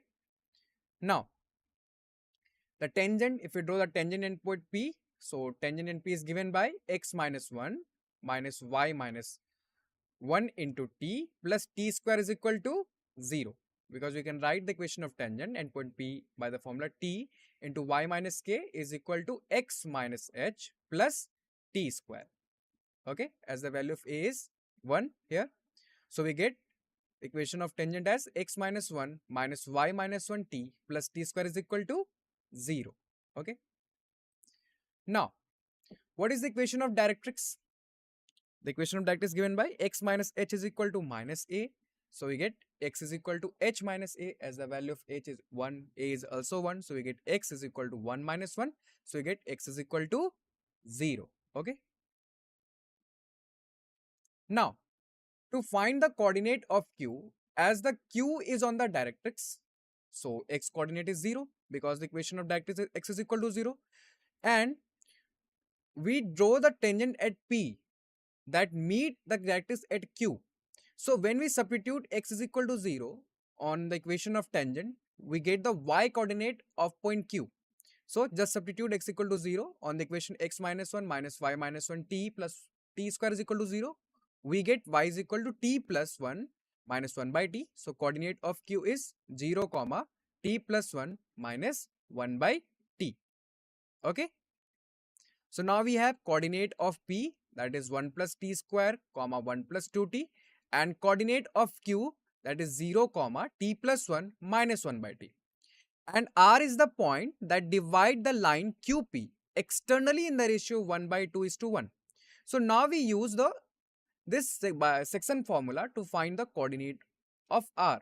Okay, and the formula is mx2 minus nx1 by m minus 1, m minus n, and my2 minus ny1 by m minus n. So we get, as rxy divide qp externally in the ratio 1 by 2 is to 1. There's misprint.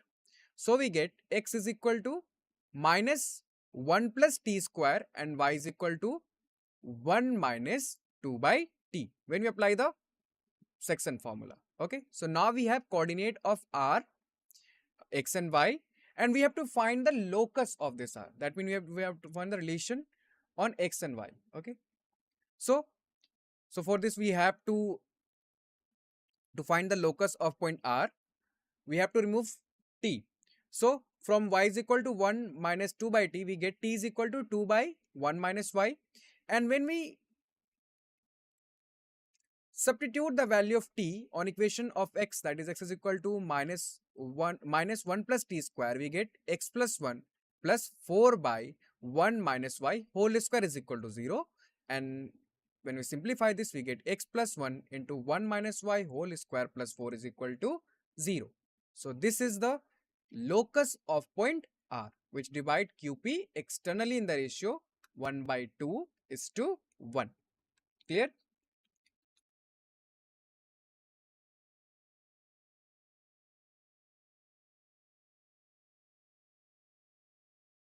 Okay. Next question. The line x minus b plus lambda y is equal to 0 cuts the parabola y square is equal to 4ax at P, at1 square 2at1 and Q 8t2 square 2at2. Okay, so this is the line x minus b plus lambda is equal to 0, and this line cuts the parabola at 2 points P and Q. Equation of parabola is given is y square is equal to 4ax. Okay, now if b belongs to close interval 2a to 4a, so there is a restriction on b, that is b lies from 2a to 4a, and lambda is a real number, then t1 t2 belongs to, options are option A minus 4 to minus 2, option B 4 to minus 3, option C minus 3 to minus 2, and option D none of this. So try this question.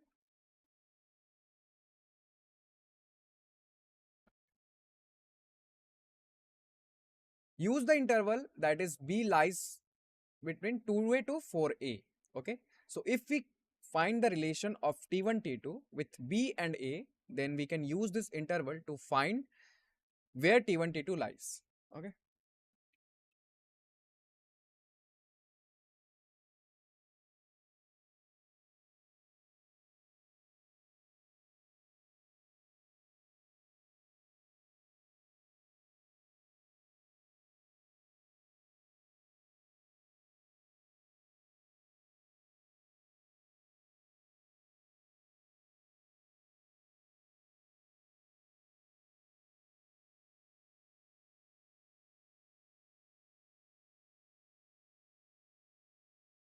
wait a sec.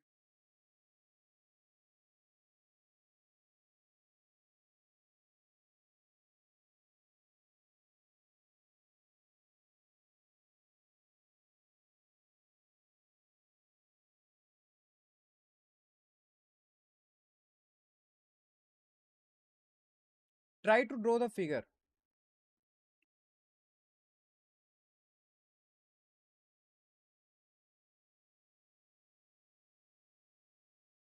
First, draw the parabola y square is equal to 4ax. Then draw the line x minus b plus lambda y is equal to 0, which cuts the at a point P and Q to the parabola on a parabola. Okay.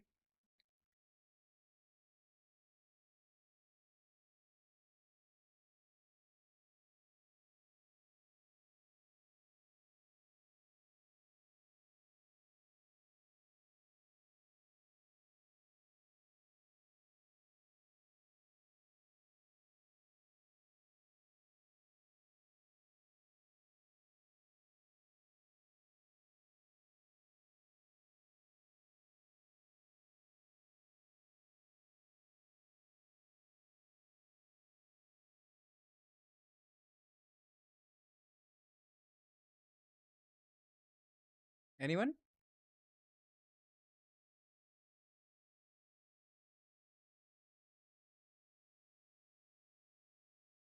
To solve this problem, we have to relate T1 and T2, the parameter T1 and T2 with B. Okay. So let's solve. So correct answer is close interval minus 4 to minus 2. Okay. So formula that we use, that is a formula of slope when 2 points are given on a line. So if we have a line joining points x1 y1 and x2 y2, then slope is given by m is equal to y2 minus y1 by x2 minus x1. Okay. So this is the figure. So we have a parabola y square is equal to 4ax and the line x minus b plus lambda y is equal to 0, that cuts the parabola at a point P 81 square 281 and at Q 82 square and 2a2 2a-t2. Okay, and this point cuts the axis at a point B comma 0.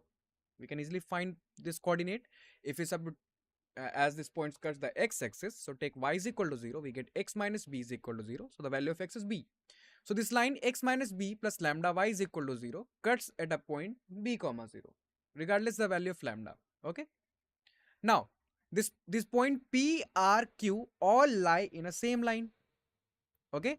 So all three points are collinear. So slope of PR is equal to slope of RQ. Okay. So we have the coordinate of P, that is B comma 0. Coordinate of P, that is 81 square 281, and coordinate of R, that is B comma 0. So we can easily find the slope of PR by using the formula y2 minus y1 by x2 minus x1, and then we can also calculate the slope of RQ, as we also have the coordinate of Q, that is 82 square comma 282. Okay.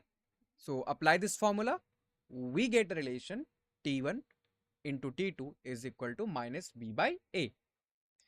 Just use the formula and simplify the expression. You get this T1 into T2 is equal to minus B by A. Okay. So now we relate T1, T2 with B and A. Okay. And the question is given that B lies from 2A to 4A. That means B is greater than equal to 2A and less than equal to 4A. So now we have to find the range of minus B by A. Okay. So B by A is lies from 2 to 4 to b by a is greater than 2 and less than equal to 4. Okay, and now apply multiply with negative, so we get the minimum value of minus b by a is minus 4, that is minimum value of t1 t2, that is minus 4, and maximum value of t1 t2 is minus 2. Okay, so t1 t2 lies from minus 4 to minus 2. We just use that v lies from the on the interval 2a to 4a, and as t1 t2 is equal to minus b by a, so minimum value is of t1 t2 is minus 4, and maximum value of t1 t2 is minus 2. Clear? Next question. The center of the circle passing through the point 0 comma 1 and touching the curve y is equal to x square at 2 comma 4 is option minus 16 by 5 comma 27 by 10, option B minus 16 by 7 comma 53 by 10, option C minus 16 by 5 comma 53 by 10, option D none of this. Okay, so try this question.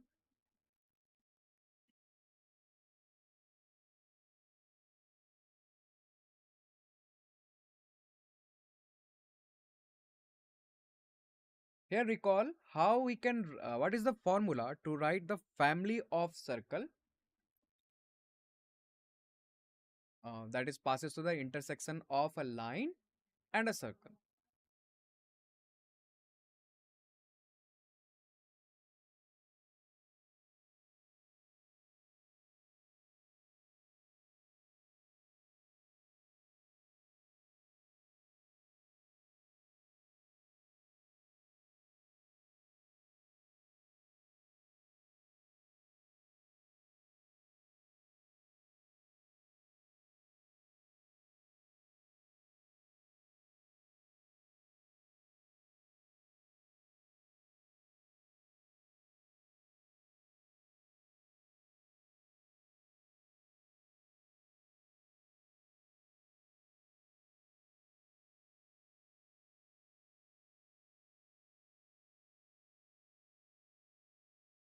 Formula is s plus lambda time L is equal to 0, where s is base circle and L is the equation of line. So try this, use this formula.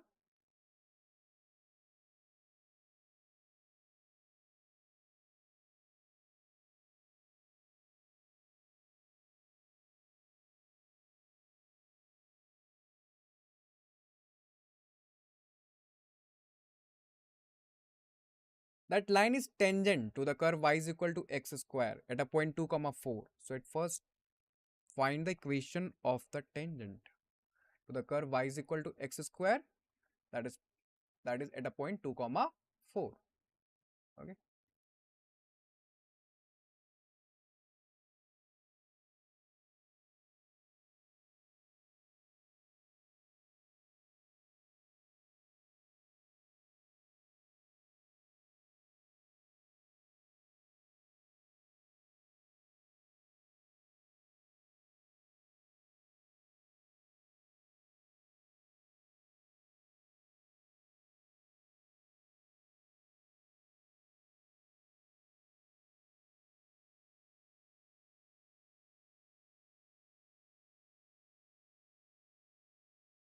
Anyone?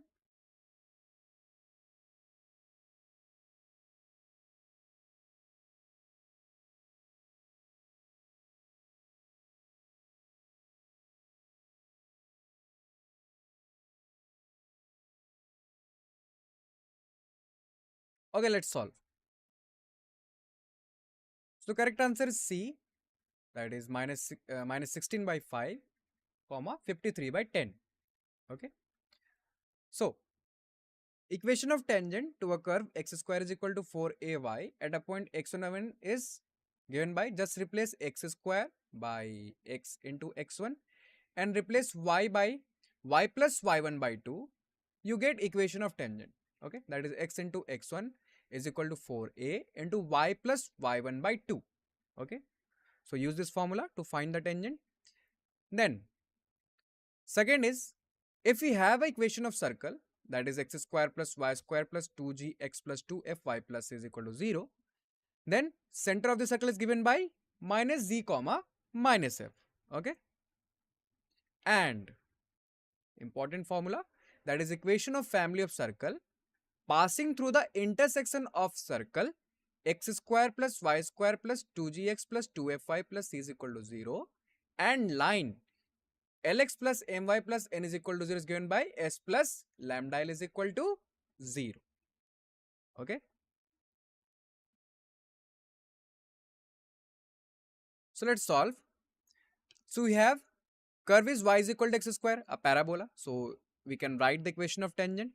So slope of the tangent to y is equal to x square at t 2 comma 4 is 4. We can find this slope by also using a differentiation. We differentiate, we get dy by dx is equal to 2x, and dy by dx is what? Slope. So dy by dx is equal to 2x. The value of x is 2. So we get 2 into 2. So dy by dx is equal to 4. So slope of this tangent is 4. Now, so the equation of tangent is 4x minus y minus 4 is equal to 0. We can find this tangent by slope form. Okay. Now, equation of circle, use the family of circle formula. So we get x minus 2 square plus y minus 4 square, that is circle at a point 2 comma 4 with radius 0, base circle plus lambda into that line, and that line is tangent. So we get lambda into 4x minus y minus 4 is equal to 0. Okay. Since this circle passing through a point 0 comma 1, so when we substitute this value, we get lambda is equal to 13 by 5. So putting the value of lambda in equation 1, we get 5 into x minus 2 whole square plus 5 into y minus 4 whole square plus 13 into 4x minus y minus 4 is equal to 0.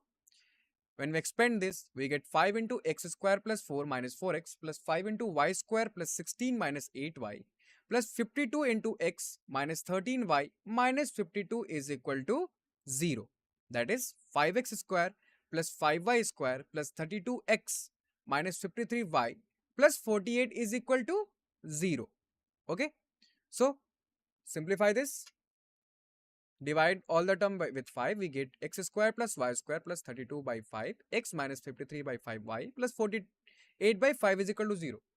We want to transform the equation into standard form of equation of circle, so that we can we get the value of g and f, because the center of the circle is given by minus z comma minus f. So we get minus 16 by 5 comma 53 by 10, because 2gx is equal to 32 by 5 is equal to x, that is 2g is equal to 32 by 5. That means the value of g is 32 by 5 into 2, that is 16 by 5. And when we can also calculate the value of f, then we get minus 16 by 5 and 53 by 10 as a center of the circle. Okay. Next question. Equation of common tangents to parabola y is equal to x square and y is equal to minus x square plus 4x minus 4 is are option A, y is equal to 4 into x minus 1, y is equal to 0, and y is equal to 0, y is equal to 4 minus 4 into x minus 1, y is equal to 0, and y is equal to minus 10 into x plus 5. None of this. So try this question. We have to find equation of common tangent to parabola. We have two parabola and we have to find equation of the tangent that are common to this both parabola. Okay. So try this question.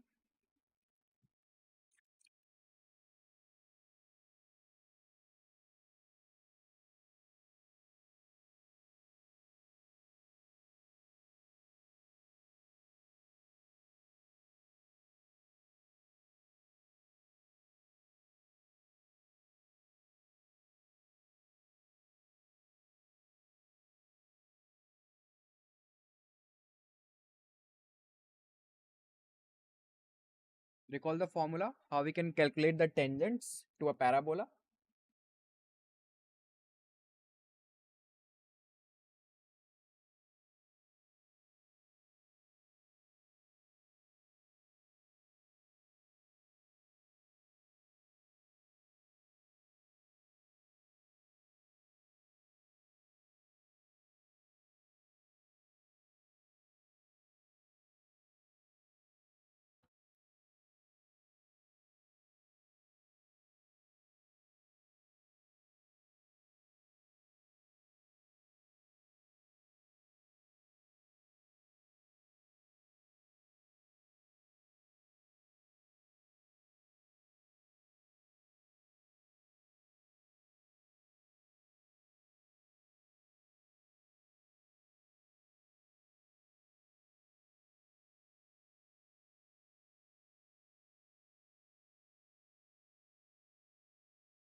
Do you need more time?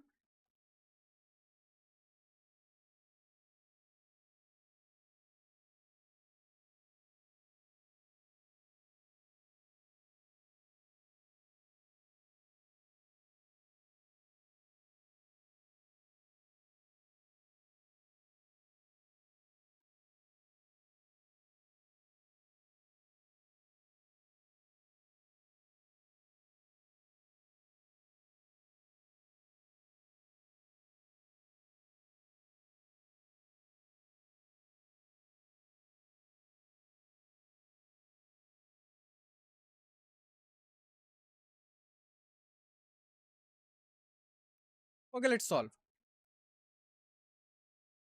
So correct answer is y is equal to 4 into x minus 1, comma, y is equal to 0. So these are the two common tangent to this parabola. Y is equal to x square and y is equal to minus x square plus 4x minus 4. Okay. So equation of a tangent of parabola x square is equal to 4ay is given by y is equal to mx minus am square. Okay. So the given parabola can be written as, so we have equation that is y is equal to x square.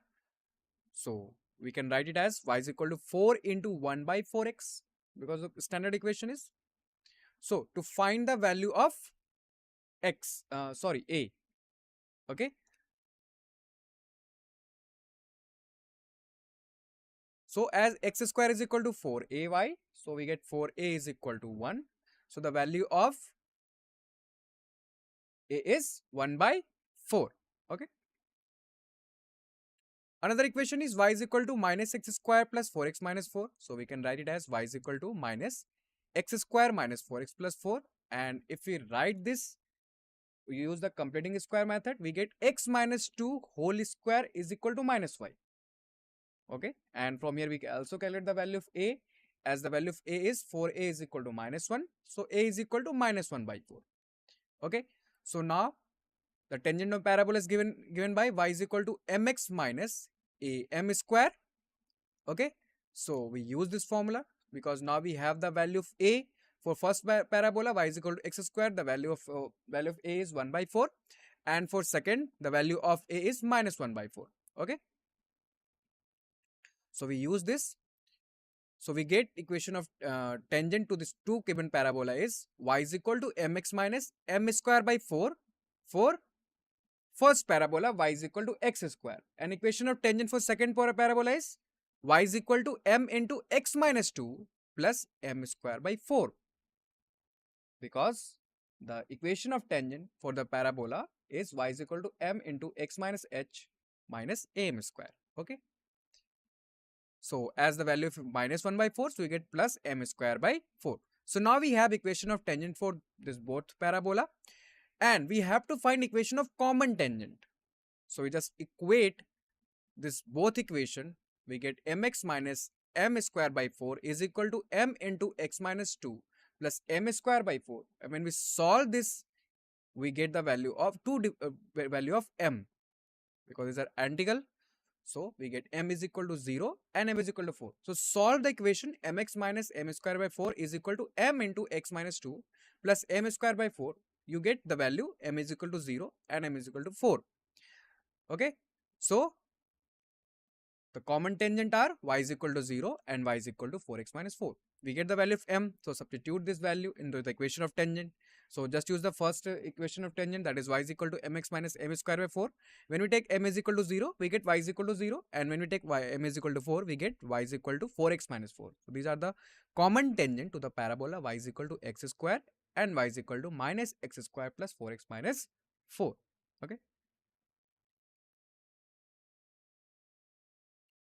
Now, next question. Angle between the tangents drawn from the point 1, 4 to the parabola y square is equal to 4x is. Options. Option A 5 by 6, option B 5 by 4, option C 5 by 3, and option D 5 by, sorry, option A pi by 6, option B pi by 4, option C pi by 3, and option D pi by 2. Okay, so try this question.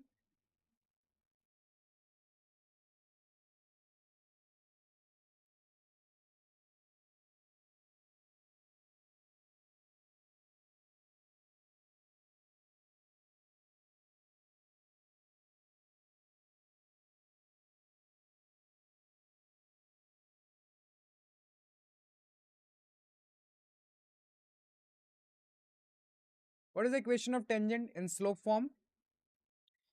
If the equation of parabola is y square is equal to 4ax, then equation of tangent is given by y is equal to mx plus a by m. Okay. So use this formula. First calculate the value of a by comparing this equation with y square is equal to 4ax. Okay.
Let's solve. Correct answer is C, pi by 3. So how we get this?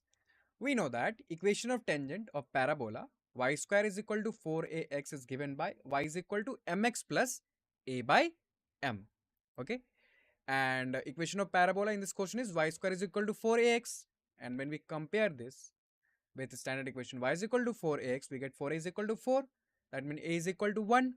So equation of tangent to this parabola y square is equal to 4x is y is equal to mx plus 1 by m. Now it is given that this tangent is drawn from the point 1 comma 4. So clearly this point passes through the tangent. So as this point passes through the tangent, substitute 1 and by comma 4, we get m square minus 4m plus 1 is equal to 0 in quadratic equation. Okay.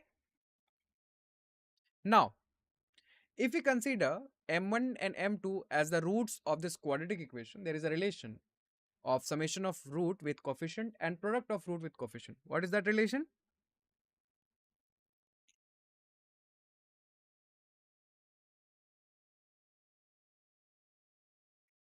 Recall, as we have to find the angle between the tangents and drawn from the point 1 comma 4 to the parabola y square is equal to 4x.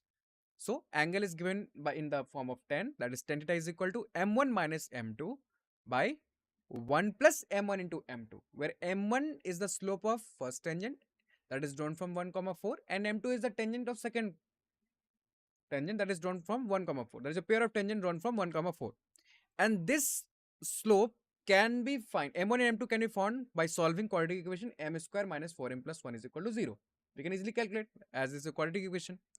But we have also relation with sum of roots with coefficient and product of roots with coefficient.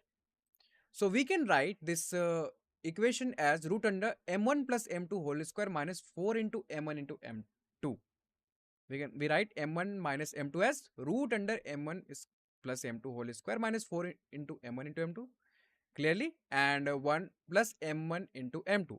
So now if we have the value of m1 plus m2 and m1 into m2, we just substitute into this and we get the value of tan theta. Okay. So what is the relation? So when we add roots of a quadratic equation, let's suppose we have a root alpha and beta, then alpha plus beta is minus b by a. If the quadratic equation is ax square plus bx plus c, and alpha into beta is c by a. So we just use this relation to get the value of m1 plus m2. So m1 plus m2 is minus b by a. So you get 4. Okay. And the square of 4, that is 16. And m1 into m2, we get c by a, that is 1. So you get root under 16 minus 4 by 1 plus 1 is equal to 2 root 3 by 2 is equal to root 3. So you get tan theta is equal to root 3. That means theta is equal to pi by 3. Okay. Now next question. If the line y minus b is equal to m1 x plus a and y minus b is equal to m2x plus a are the tangent of the parabola y square is equal to 4ax, then option m1 plus m2 is equal to 1, m1 into m2 is equal to 1, option C m1 into m2 is equal to minus 1, and option D m1 plus m2 is equal to 1. Okay. So try this question. Just clearly observe the equation of tangent. Okay. M1 is the slope of first tangent and M2 is the slope of second tangent, and that is drawn to the parabola y square is equal to 4ax. Okay.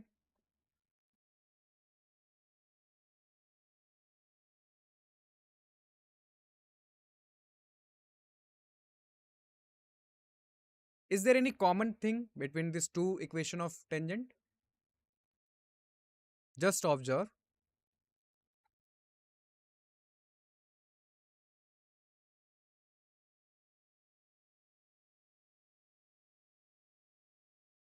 Because if you get that common point, you can easily solve this problem. You can easily find out which option is correct. Okay.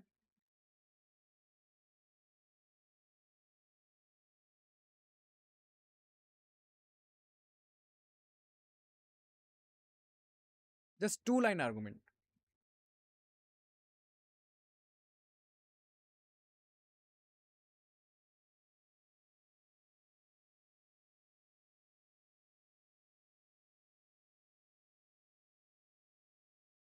Anyone? Okay, as a hint, what is the equation of directrix for parabola y square is equal to 4ax? Equation of directrix. Anyone?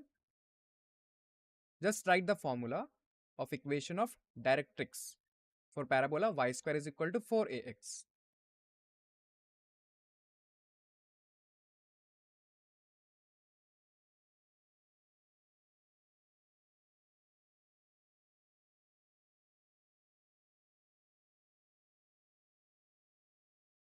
And if the point of intersection of two tangent lie on equation on a directrix, then what happens? Anyone?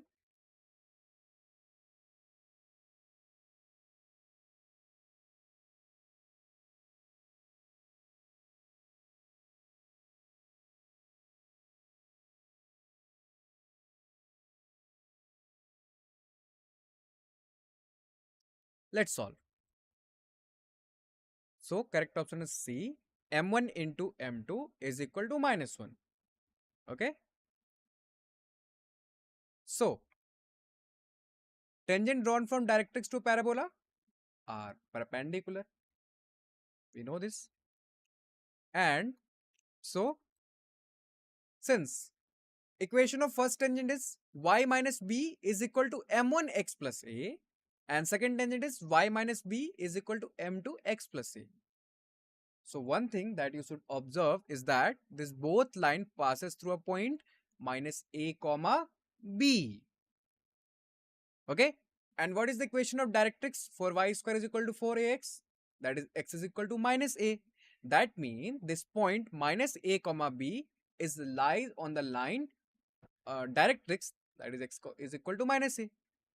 Clear? So as the common point for this two tangent lie on a on a point minus a comma b, that is on a directrix, it means the tangent drawn from minus a comma b is are perpendicular. We know this. So when we product the slope of this both tangent, we get minus 1. Simple? Clear?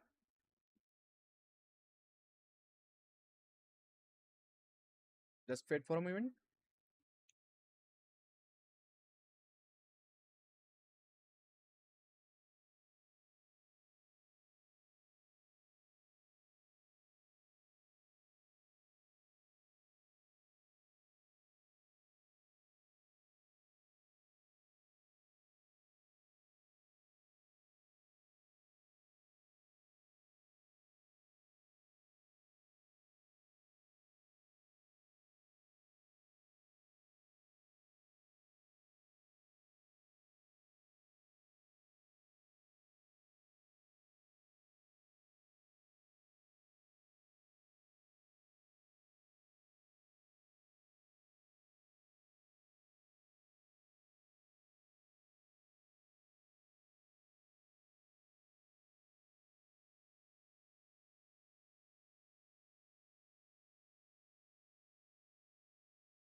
Okay, so next question is set of values of h for which the number of distinct common normal of x minus 2 whole square is equal to 4 into y minus 3 and x square plus y square minus 2x minus hy minus c is equal to 0, where c is greater than 0 is 3, is option option A 2 to infinity, option B 4 to infinity, option C 2 from 2 to 4, and option D open interval from 10 to infinity.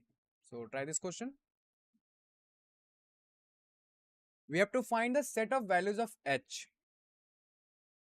Okay, and it is given that if we draw normals, number of distinct common normals of this parabola x minus 2 whole square is equal to 4, y minus 3 and x square plus y square minus 2x minus hy minus c is equal to 0 is 3. Then what is the set of value of h?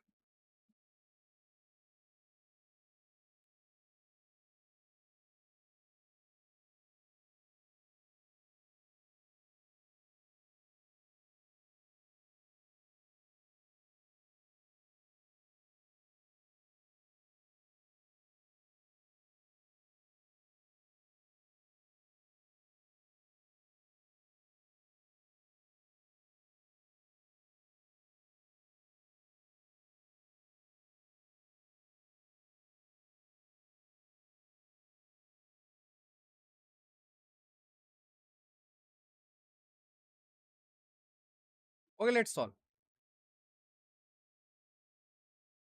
So correct answer is option D, that is 10 to infinity. How we get this? So equation of normal to a parabola y square is equal to 4x is given by y is equal to mx minus 2m minus am cube. Okay. Now second equation is x square plus y square minus 2x minus hy minus c is equal to 0. Okay.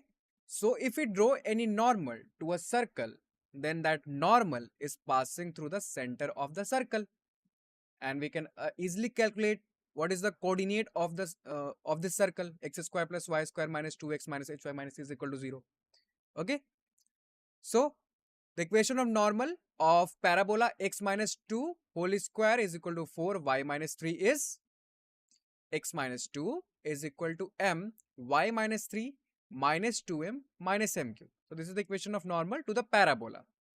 Okay. Now this is the common normal, that is normal for this parabola as well as normal for the circle. So if this equation is also normal to the circle, then that passes through 1 comma h by 2, that is the center of the circle, x square plus y square minus 2x minus hy minus c is equal to 0. Okay, so substitute this value in above equation, we get 1 minus 2 is equal to m h minus 2 minus 3 minus 2m minus m cube. So we get 2m cube plus m, 10 minus h minus 2 is equal to 0. Okay, so this is the equation of normal, common normal to the parabola and circle. Okay, now this is a cubic equation, so we get 3 roots for this cubic equation.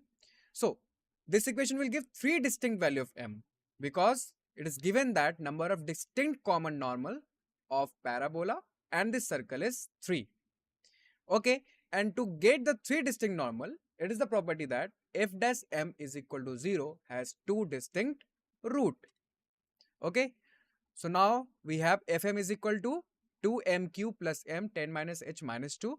So just differentiate to get f dash m. We get f dash m is equal to 6m square plus 10 minus h, and when we equate it to 0, we get m is equal to plus minus root under h minus 10 minus 6.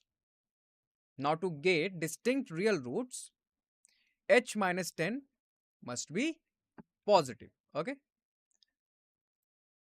so the value of m are real and distinct if h is greater than h minus 10 is greater than 0, that means h is greater than 10. So the set of value of h is 10 to infinity. Okay, next question. Tangent and normal are drawn at a point P 16, 16 on the parabola y square is equal to 16x, okay, which intersect the axis of the parabola at A and B respectively. If C is the center of the circle through the point P, A and B, and the angle CPB is equal to theta, then a value of tan theta is option 1 by 2, option B 2, option C 3, option D 4 by 3. Okay, so try this question. At first, draw the figure. We have a parabola, y square is equal to 16x. So draw the parabola. And then we draw tangent and normal at a point P 16, 16. So draw a tangent and draw a normal at this point. And this tangent intersect the axis of parabola at A, and normal is intersecting at a point B. Okay, and C is a center of the circle, and the circle is passing through a point P, A and B. Okay, then the angle CPB is theta. So draw this figure.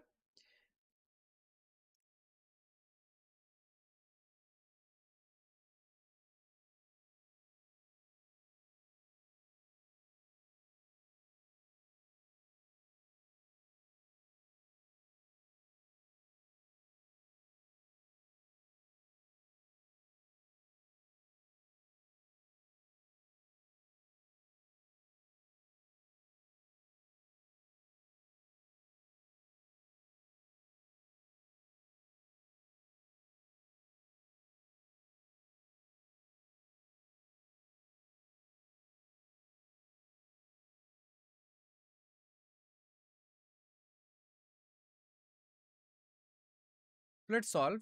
Correct answer is option B, that is 2. So equation of tangent to a parabola y square is equal to 4ax is y is equal to mx plus a by m. Okay. Now we have a parabola y square is equal to 16x. So when we compare with the standard form y square is equal to 4x, we get 4a is equal to 16. So a is equal to 4. Okay. So we can calculate the equation of tangent to a parabola. So equation of tangent at a point P 16, 16 is, we get x minus 2y plus 16 is equal to 0. Okay. We can also use the point form, that is equation of tangent is equal to y into y1 is equal to 2a into x plus x1. So we get y into 16 is equal to 2 into 4 x plus 16. So we get x minus 2y plus 16 is equal to 0. Okay, that is the equation of tangent. Now, so we can calculate the slope of tangent, that is PA. So if we have the slope of tangent, because we have equation of tangent, then we can convert into slope intercept form to find the slope of this tangent. So if we have a slope of tangent, then we can calculate the slope of normal, and if we have the slope of normal, then we use the slope normal form to find the equation of normal. So we get 2x plus y minus 48 is equal to 0. Okay, we can also use the equation y minus y1 is equal to slope of normal into x minus x1 to get this equation. So equation of normal is 2x plus y minus 48 is equal to 0. Okay, now next thing, this as this intersect the axis at a point A, the tangent, and normal intersect at a point B. Now C is the center, and we draw a circle that passing through a point P, A and B. Okay, and it also given that the angle CPB is theta. Then we have to calculate the value of tan theta. Okay, so we can also calculate the coordinate of C, that is 4, 0, as the distance of C with P is as is radius, and CA is also radius, CB is also radius. So we can use the relation to find the coordinate of C. So we get 4, 0. Okay, so now we have coordinate of C, that is 4, 0, and coordinate of P, that is 16, 16, and coordinate of B, that is 24, 0. Okay, so we can calculate slope of PC, that is 4 by 3, and slope of PB, that is slope of the normal, and that is minus 2. Okay, You can use that formula. If we know the 2 point, then we can calculate the slope, that is y2 minus y1 by x2 minus x1. So now we have slope of PC and slope of PB. And if we have this slope, so we can apply the formula of tan theta with the slope. So we get 4 by 3 plus 2 by 1 minus 4 by 3 into 2. Okay. So solve this, we get 2. So tan theta is equal to 2. Okay. So main thing is to understand the figure, how we draw and what property it satisfy, and how we can find the equation of tangent and then its slope and then equation of normal, and then how we can calculate the coordinate of C. And when we have the coordinate of C, coordinate of P and coordinate of B, then we calculate the slope of PC and slope of BB, and there is a relation of tan theta with the slope. Then we use that formula to get the value of tan theta, and that is 2. Okay. Next question. P is a point on the parabola y square is equal to 4x, and Q is a point on the line 2x plus y plus 4 is equal to 0. Okay.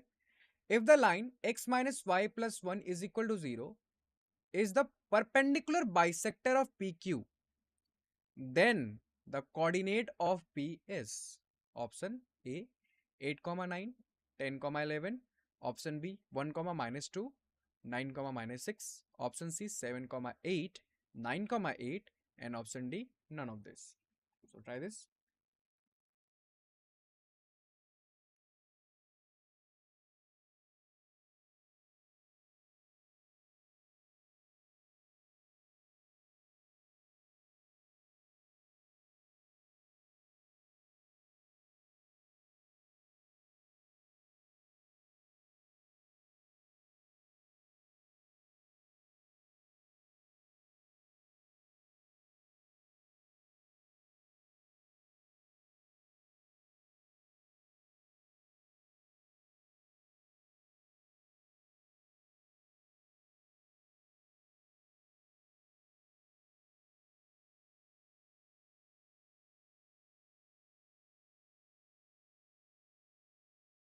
As the line x minus y plus 1 is the perpendicular bisector of PQ, then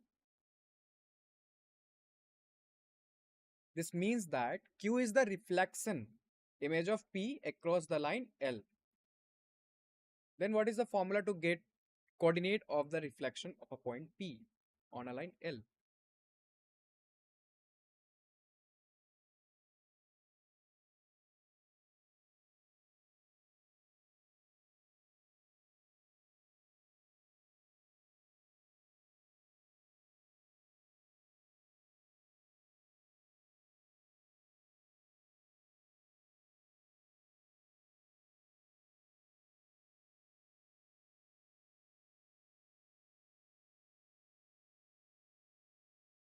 Okay, let's solve.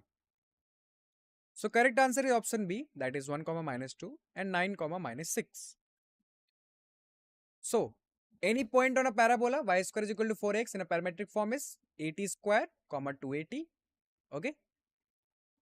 And reflection of a point x1, y1 about a line ax plus by plus c is equal to 0 is given by x minus x1 by a is equal to y minus y1 by b is equal to minus 2 ax1 plus by1 plus c by a square plus b square. Okay. So any point on the parabola is, given parabola is y square is equal to 4x. When you compare this with y square is 4x, we get 4a is equal to 4, that is a is equal to 1. So any point on this parabola y square is equal to 4x is 80 square, 280, as the value of a is 1. So you get t square, 2t. So p t square, 2t is any point on the parabola. Okay. Now, as x minus y plus 1 is equal to 0 is perpendicular bisector of PQ, then Q is the reflection of point Q on a line x minus y plus 1. Across the line x minus y plus 1 is equal to 0. Okay. So we use this formula. So we get x minus t square by 1 is equal to y minus 2t by minus 1 is equal to minus t square minus 2t plus 1. So we use this formula to find the coordinate of Q, because Q is the reflection of point P across a line x minus y plus 1 is equal to 0. So when we solve this, we get coordinate of Q as 2t minus 1 comma t square plus 1. We just need to solve the equation x minus t square by 1 is equal to minus t square minus 2t plus 1, and y minus 2t by minus 1 is equal to minus t square minus 2t plus 1, and from here we get x and y, and that is coordinate of Q. Okay, so now we have coordinate of P and coordinate of Q. Okay, since this point Q lies on the line, Q is the point on the line, 2x plus y plus 4 is equal to 0. So as this point lies on the line, so it satisfies this line. So substitute this value. So we get 4t minus 2 plus t square plus 1 plus 4 is equal to 0. So from here we get a quadratic equation in t, that is t square plus 4t plus 3 is equal to 0. We can solve this quadratic equation to get the value of t. So we get t is equal to minus 1 and minus 3. Okay, so now substitute the value of t on the coordinate of P, that is t square comma 2t. So we get P as 1 comma minus 2 and 9 comma minus 6. So 1 comma minus 2 and 9 comma minus 6 is the coordinate of P. Okay, clear? Next question. The locus of the vertices of the family of parabolas y is equal to a cube x square by 3 plus a square x by 2 minus 2a is option x into y is equal to 105 by 64, option B x into y is equal to 3 by 4, option C x into y is equal to 35 by 16, and option D x into y is equal to 64 by 105. Okay, so try this question.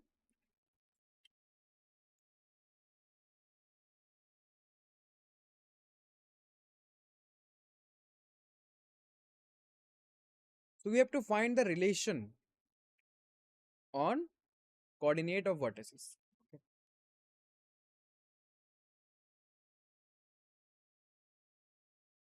So at first write this equation of parabola in standard form to get the vertices, coordinate of vertices.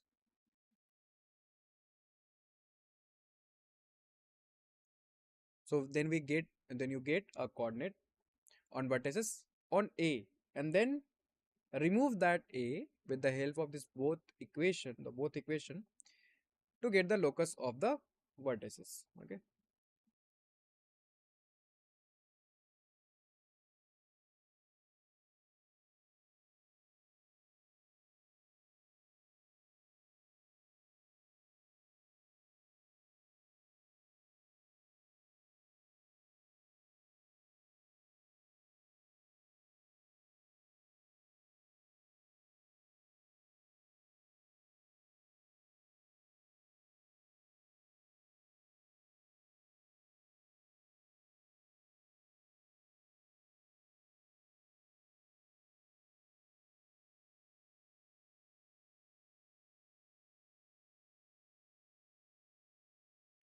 Okay, let's solve. Correct answer is option A, that is x into y is equal to 105 by 64. How we get this? So vertices of parabola x plus x1 whole square is equal to 4a y plus y1 is equal to minus x1 minus y1. So first we write this equation y is equal to a cube x square by 3 plus a square x by 2 minus 2a in this form to get the vertices. Okay. So we have equation of parabola is equal to y is equal to 1 by 3 a cube x square plus a square by 2 x minus 2a. So we simplify this and try to write in the form of x plus x1 whole square is equal to 4a y plus 1. We apply the completing square method. We get x plus 3 by 4a whole square is equal to 3 by a cube y plus 35 by 16 a. Okay, and from here we get coordinate of vertex, that is P h comma k is minus 3 by 4a comma minus 35 by 16 a. That is a is equal to minus 3 by 4h and a is equal to minus 16k by 35. So we get minus 3 by 4h is equal to minus 16k by 35. And when we solve this, we get hk is equal to 105 by 64. And then to get the locus, we replace h and k by x and y, we get x into y is equal to 105 by 64. Okay. Next question. The parabola y square is equal to lambda x and 25 x minus 3 whole square plus y plus 2 whole square is equal to 3x minus 4y minus 2 whole square are equal if lambda is equal to option A 1, option B 2, option C 3, option D 6. So try this question. At first, when the two parabola are equals, what is the condition for two parabola to be equal?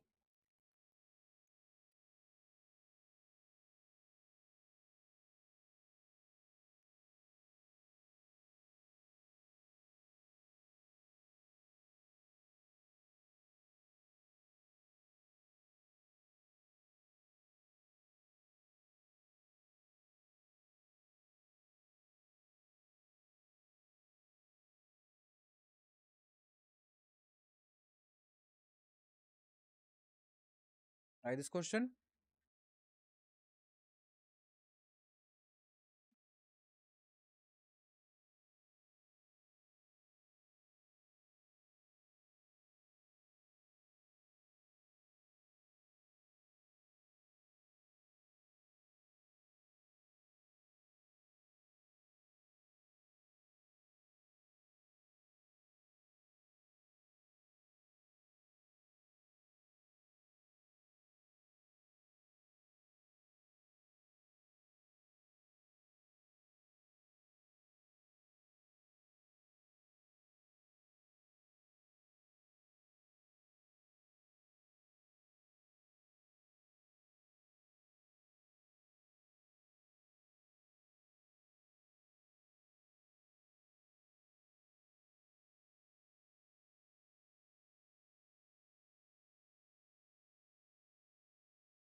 Let's solve.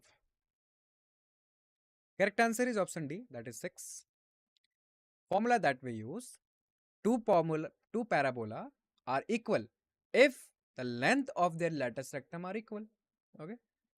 So, and length of the lattice rectum is given by 2 into distance between focus and directrix. Okay. These are the two formula. So, given first parabola is y square is equal to lambda x. The form is y square is equal to 4ax and the length of the lattice rectum is 4a. So, for the first parabola, length of the lattice rectum is lambda. Okay. Now, for second parabola, what is the equation? That is 25 into x minus 3 whole square plus y plus 2 whole square is equal to 3x minus 4y minus 2 whole square. Okay. And this is a general equation of parabola. This is based on the definition of parabola. That is, if there is any fixed point, then the locus of that fixed point is parabola. If the distance of this fixed point to the fixed distance of this point with fixed point is equal to distance of this point through directrix. So if pxy is any point and if the distance of this point pxy with the focus and with the directrix it's same, then the locus of that point pxy is parabola. Okay, so we just use this definition to write the equation of second parabola. Okay, so from here, from where we get root under x minus 3 whole square plus y plus 2 whole square is equal to 3x minus 4y minus 2 by root under 25, that can be written as root under 3 square plus 4 square. So just transform into the standard form. Okay, we get the distance of that point P x comma y with a focus 3 comma minus 2. Okay, by using the distance formula, and then we calculate the distance of point P x comma y with the line of directrix, and the equation of line is 3x minus 4y minus 2. Okay, then we apply the distance formula to calculate the distance of this point to the line. Okay, so clearly this represents a parabola having focus is 3 comma minus 2 and equation of directrix is 3x minus 4y minus 2 is equal to 0. So now for the second parabola we have focus and we have equation of directrix. So we use this focus and directrix to find the length of lattice rectum for second parabola. And the length of lattice rectum is given by 2 into distance between focus and directrix. So we have to calculate the distance of this line 3x minus 4y minus 2 to the with the point 3 comma minus 2. So we get 2 into, apply the formula, 3 into 3 minus 4 into minus 2 by root under 3 square plus minus 4 whole square is equal to, and we solve this, we get 6. Okay, because if we have an equation of line ax plus by plus c is equal to 0 and a point x1 y1, then we can calculate the distance of this point to the line, and that is given by mod ax1 plus by1 plus c by root under a square plus b square. So we just apply that formula, so we get length of lattice rectum is 6. Now these two parabola are equal if the length of lattice rectum are equal. So for the first parabola, length of lattice rectum is lambda. For the second parabola, length of lattice rectum is 6. So the value of lambda is 6. Okay.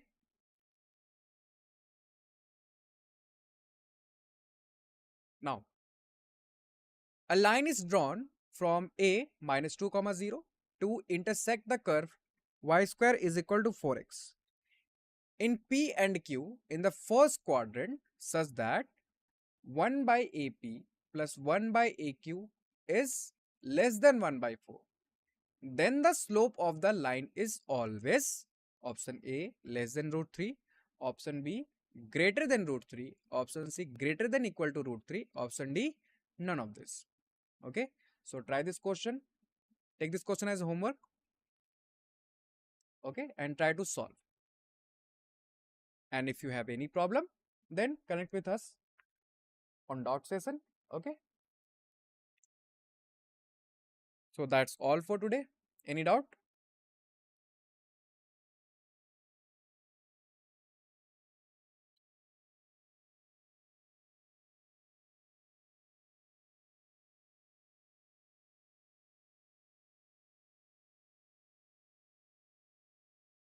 Okay, then thank you.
Hello students, in today's lecture we are going to learn about ray optics and optical instruments. This is theory part second. Okay,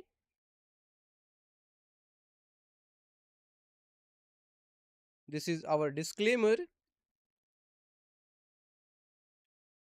So let's look at the topics that we are going to discuss today. First, we will discuss about the microscope and we will see what what its function, what is its function and what's its types. After that, we will study about uh, simple microscope. Then we will study about the compound microscope, its construction and function. After that, we will study about the second optical instrument, that is telescope. Then we will discuss refracting telescope. After that, we will discuss reflecting telescope. Okay, so these are the topics which we will discuss in today's lecture. All right, everyone.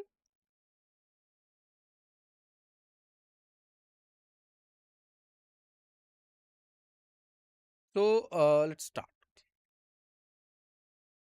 Optical instruments are devices that process light. It means light is essential for their proper functioning. Okay, so that we can view an object's image more clearly,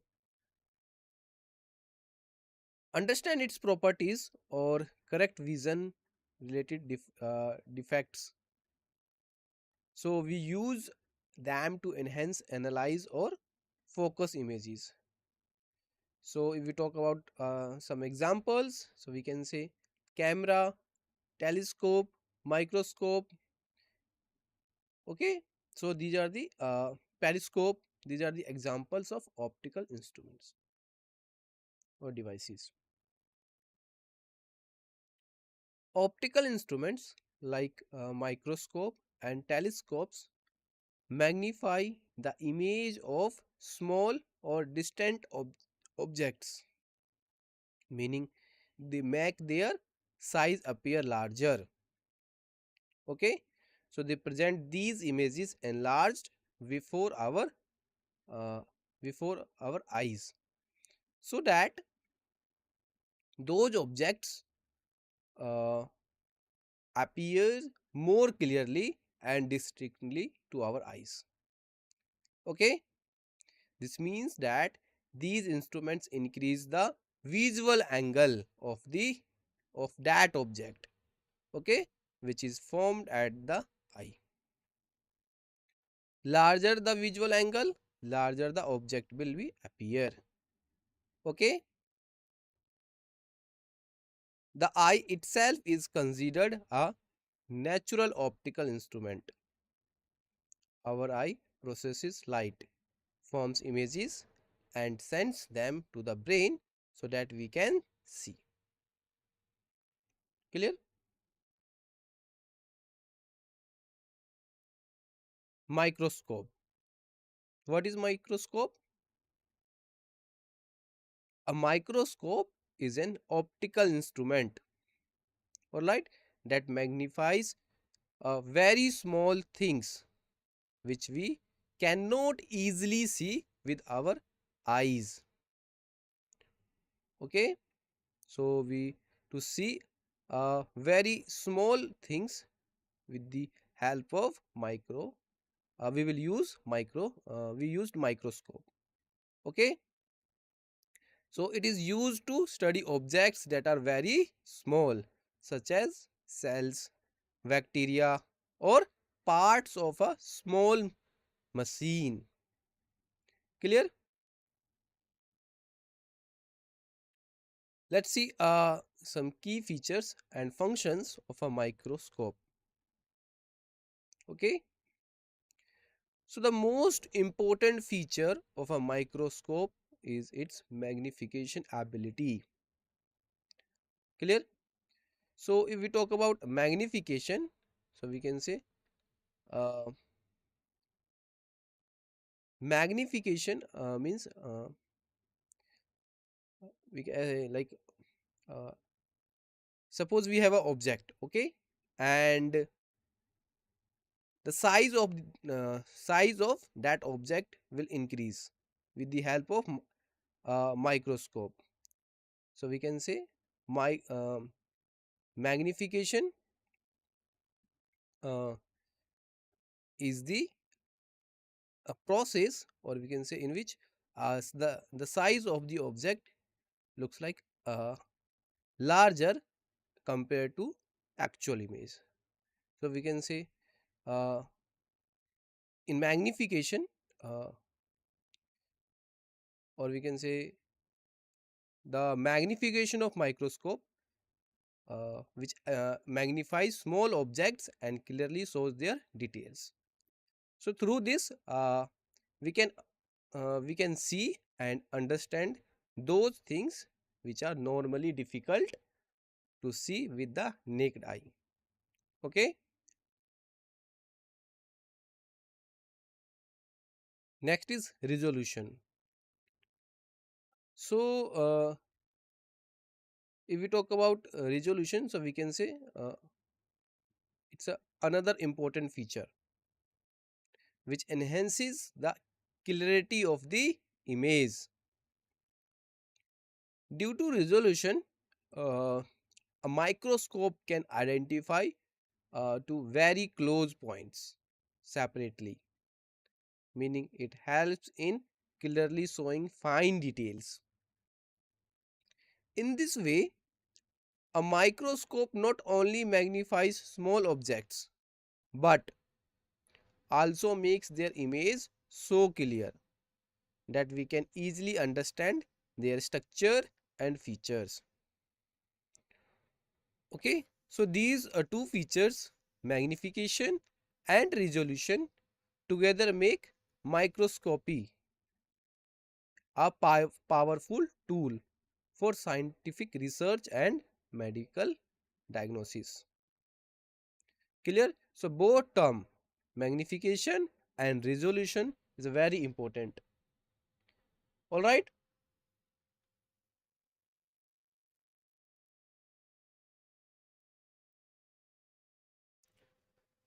Next concept, a simple microscope, or we can say magnifying glass.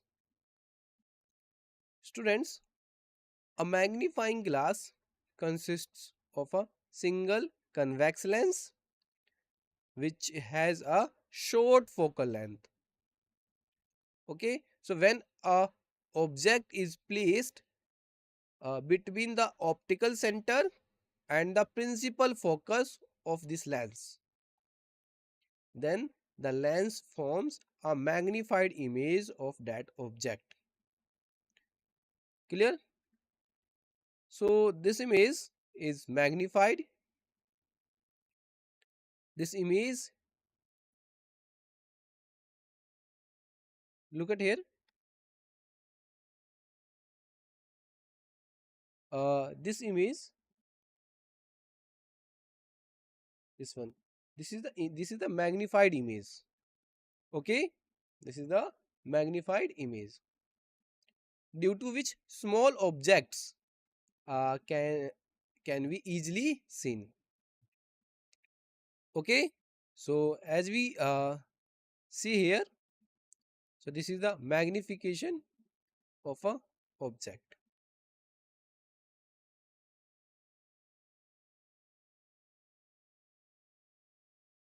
If the image is formed at the eyes near point, okay, which is closest point to our eye, where we can see easily, generally that is 25 centimeter. Yes or no? Then the formula for magnifying power is what? 1 plus dy f. Okay. But if the image is formed at infinity, meaning the object is viewed with the uh, eye relaxed, then the formula for magnifying power is m equal to dy f. Okay. And here d is the least distance of distinct vision or near point, that is 25 centimeter. Clear? And f is the uh, focal length of magnifying lens.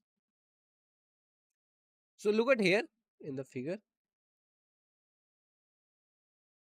So this is we have a lens. This is center. Okay. This is object AB and the image A prime B prime. Okay. And we will discuss each in very detail. Next is compound microscope. All right.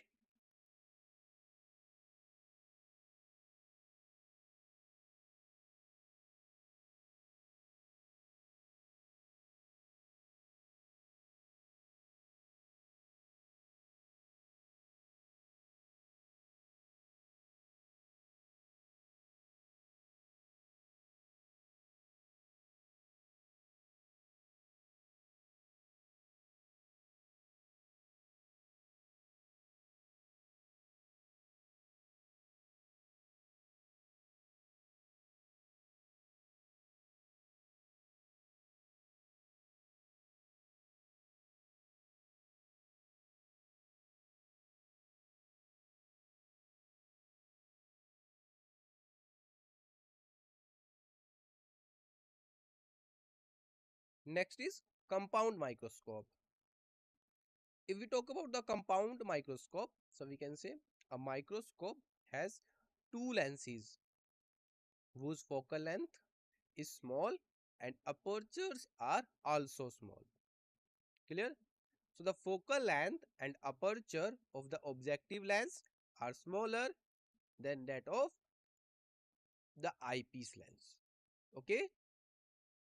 We can understand it like a compound microscope consists of two lenses. First, uh, we know uh, like eyepiece lens, and second, objective lens.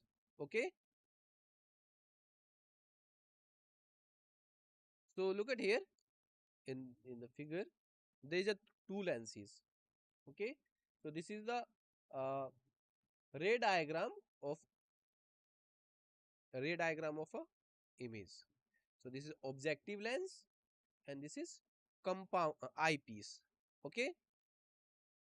So here objective look at here, the image formed by objective lens is real. This is the image. Which one? This is the image. Okay. The image formed by the object lens is real, inverted and magnified. Okay. Inverted why? Because it's below the principal axis. Real because this one is actual image. Okay. And magnified because the size of image is large compared to object size. This image acts as the here this is the final image. Okay. And the image formed by the objective lens, look at here students, the image formed by the objective lens is this one. Okay. And this image, think about, listen carefully, this image acts as the object for the eyepiece. Okay. So the eyepiece further magnifies that image. Okay. Resulting in a final image that is highly magnified, and that highly magnified image is this one. So there is a two image. First this one, which is made by objective lens, second which is made by eyepiece. Okay, so we can say the final image is highly magnified, virtual which is not actual, and inverted with respect to the original object. Okay, so the formation in a compound microscope look like this. Okay, this one. If m naught,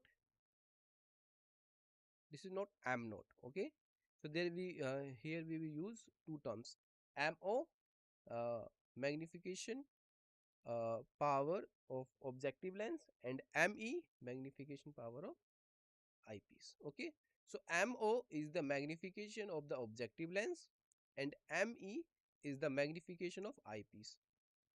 Okay, then the total angular magnification of the microscope, it will be m equal to mo into me. If the final image, listen carefully, if the final image is formed at the near point of the eye, which is denoted by capital D, usually 25 centimeter, then uh, then the formula for magnifying power is m equal to minus v naught upon u naught multiply with 1 plus d divided by fe. Here vo is the distance of the image formed by the objective lens, uo is the distance of the object formed by the objective lens. Okay, uo is this one, and fe is the focal length of the eyepiece, and capital D is the least distance of the distinct vision or the near point. Okay, so from the formula we can understand that the magnifying power of microscope depends on the properties of both the objective and eyepiece. Okay, so the objective lens first magnifies the image and then the eyepiece further magnifies that image, allowing us to see small objects clearly and a larger size. Okay, as we discussed in previous paragraph. So in the magnifying power of a compound microscope, if we take the approximation that the object distance uo is approximately equal to the focal length fo of the objective lens, then the image distance vo is approximately equal to tube length of the microscope. Okay,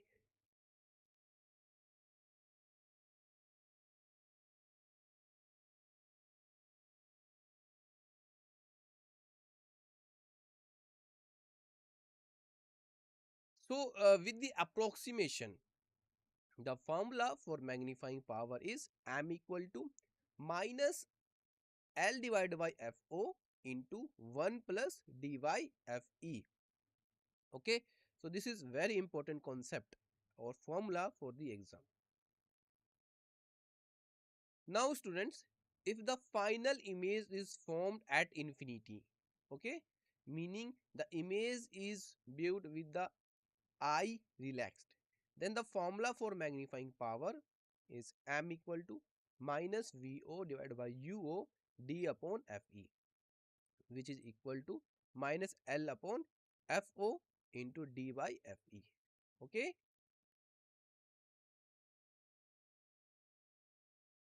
So we can write the tube length capital L of a microscope in two ways depending on the position of the image. Alright. So when the final image is formed at the near point, then L equal to VO plus mod of UE for image forming at near point. Okay, and L equal to VO plus FE for image forming at infinity. VO is the image distance for the objective lens and UE is the object distance for the eyepiece. Okay, The next concept is we will discuss about telescope. So a telescope is an optical instrument that shows distant objects magnified and clearly. Okay, telescope increases the visual angle at our eye. It means that object which appears small and distant, its image becomes magnified and clear through the telescope. Okay, a telescope forms an image that is uh, at the eye's least distance of distant vision, which is usually 25 centimeter, and due to which we can see the objects clearly and in a larger size. So here telescope have two main types based on their construction. First, refracting telescope. Second, reflecting telescope. Okay. So basically, refracting telescope, it uses lenses to bend light. It is made up of two or more complex lenses which magnifies the image. Okay. And if we talk about the reflecting telescope, so we can say it uses mirrors to reflect light. It uses curved mirrors which focus the light and form an image. All right. Next is refracting telescope. A refracting telescope is an optical instrument that magnifies and clearly shows distant objects. All right. So it has two important lenses, objective lens and eyepiece. All right. Any doubt here? Yes or no?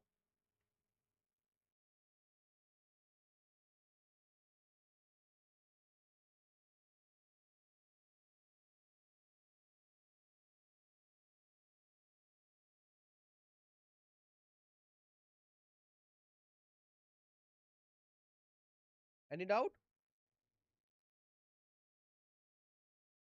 All right. So an objective lens is a convex lens whose focal length FO is large and aperture is also large. All right. So look at here. We have a two lenses, objective lens and eyepiece. Okay. So a large aperture means what? Large aperture means gathering more light. Okay, which helps in viewing distant faint objects clearly. And the objective lens focuses the light rays coming from a distant object and forms a real inverted image as represented in this figure. Okay, look at here, this one. So the eyepiece is also a convex lens. This one. Okay, eyepiece is also a convex lens, but its focal length Fe is small. All right, and the aperture is also small. We can compare when. All right. So the function of eyepiece is to further magnify the image formed by the objective lens, so that the image appears larger to our eye. For a refracting telescope, the image formation is like this. Look at here. All right.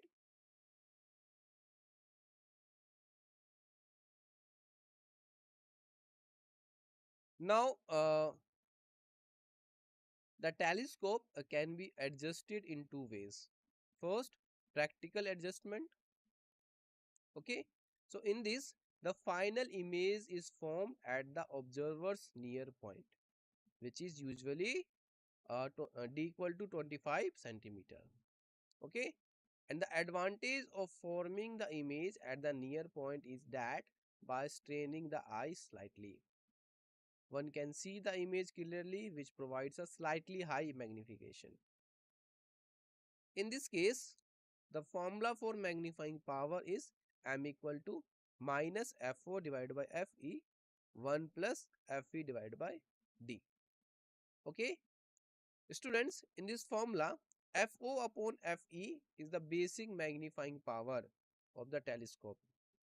Okay, and 1 plus fe divided by d provides extra magnification, which is obtained by forming the image at the near point. Alright, the second is normal adjustment. Any doubt in first adjustment? Yes or no? If you have any doubt, please ask.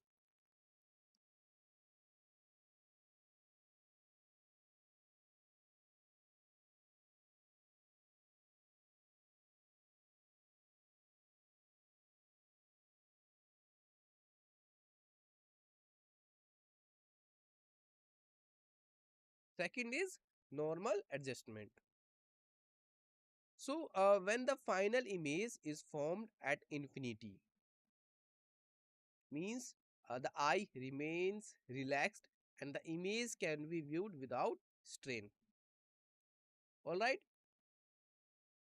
So, in this condition, the formula for magnifying power is simple. M equal to minus f4 divided by fe.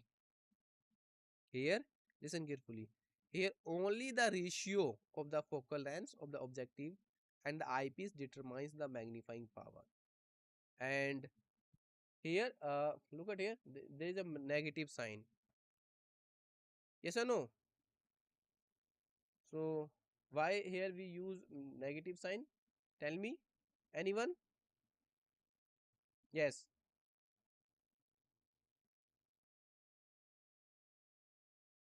Why?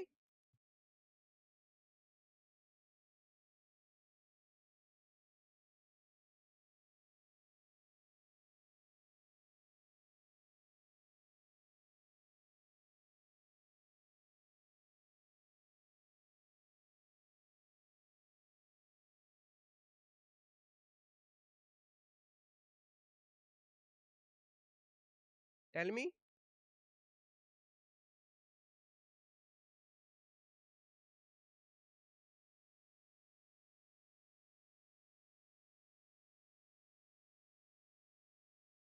Okay, listen carefully. The negative sign means that the image is inverted compared to the original object. Alright, that's why we use negative sign.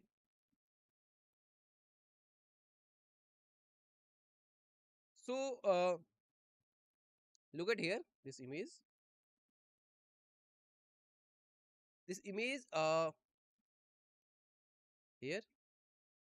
So, this image shows a refracting telescope which has two lenses. This one here. In this image, we have a two lenses. First, objective lens. Second, eyepiece.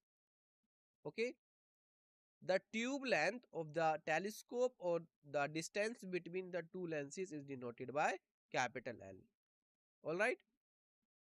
Now, the tube length can be calculated in two ways.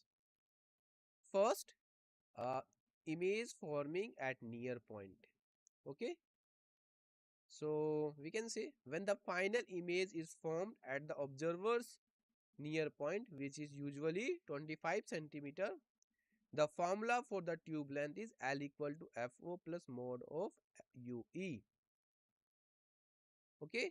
So, here FO is the focal length of the objective lens and mod of UE is the intermediate image distance for the eyepiece, which is negative value. Why? Because the image in the front of eyepiece is virtual, so the magnitude is taken. And second is image forming at infinity. So when the final image is formed at infinity, when the it means the eye is relaxed. Okay, The formula for tube length is simple, that is L equal to FO plus FE. Here FE is the focal length of the eyepiece. Alright. Next is refracting telescope. So if we talk about the refracting telescope, so we can say in a refracting telescope, the objective is a large paraboloid concave mirror, okay, which has maximum possible focal length FO. The eyepiece is a convex lens whose focal length and the aperture are both small. So the construction of a reflecting telescope looks like this. Okay.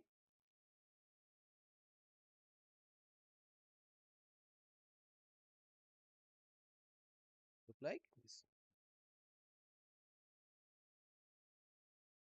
The specific construction of this reflecting telescope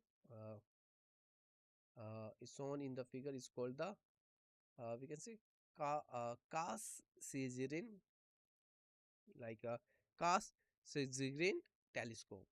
In this design, a concave mirror reflects light and converges it at its focal point, and a convex mirror reflects those converged rays again, uh, and finally the light rays fall on the eyepiece. Okay, and we get a virtual and magnified image. If we talk about the magnifying power, so the formula is m equal to minus FO upon FE. Reflecting telescope are considered more superior. Why? Give me the answer and think about it, students. Why reflecting telescope are considered more superior? Because they are free from spherical aberration which occurs in lenses. Okay, spherical aberration is the inability of lenses to focus light at a single point. Chromatic aberration, color distortion that occur in lenses does not occur here. Okay, because mirrors reflect light, they do not refract it. It is easier to install and maintain because it can be supported from the back, which is not possible with lenses, as they can only be supported at their edges. It produces a more intense and brighter image. Okay, because mirrors gather more light due to their larger aperture. All right, and for this reason, listen carefully. And for this reason, reflecting telescopes are mostly used for professional and scientific purposes. Clear? Thank you for your attention. Now, students, we will solve some practice questions based on these concepts. So, are you ready for the practice question? Yes or no? Okay, please wait 2 minutes.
Now students, we will solve some practice questions based on ray optics and optical instruments.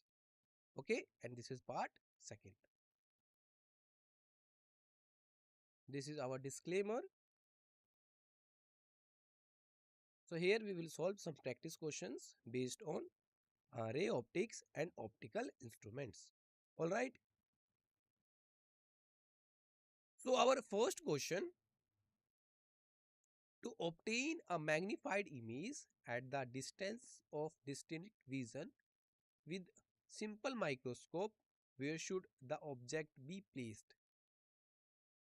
So students, in this question, the question is about a simple microscope, okay, which is a type of convex lens and magnifies small objects. The least distance of the distinct vision is approximately 25 centimeter.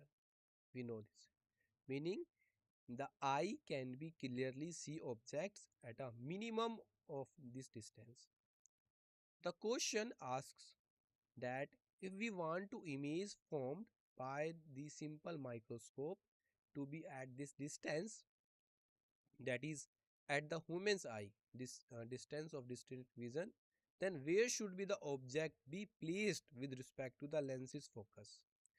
That is where the object should be placed: inside, outside, or very close to the lens's focus, so that the image is formed clearly at the eye's near point with maximum magnification.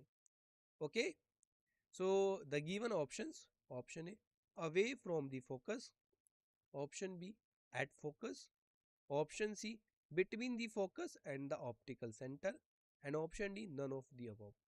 So students, which option is correct? You have to find out the correct one. Please solve this question. You have some time.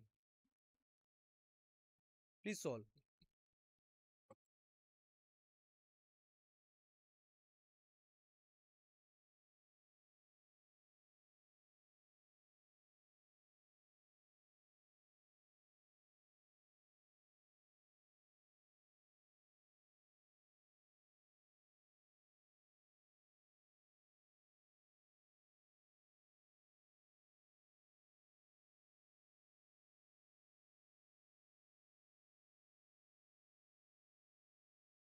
Which one is correct?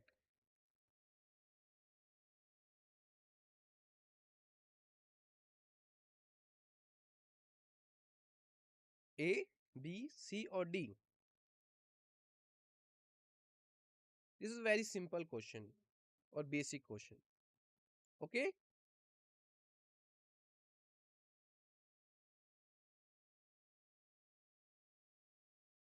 So the correct option, C option is correct.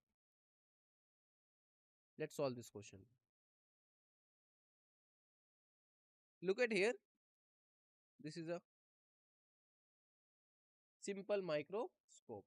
The arrangement is a simple microscope. Arrangement of the simple microscope. All right.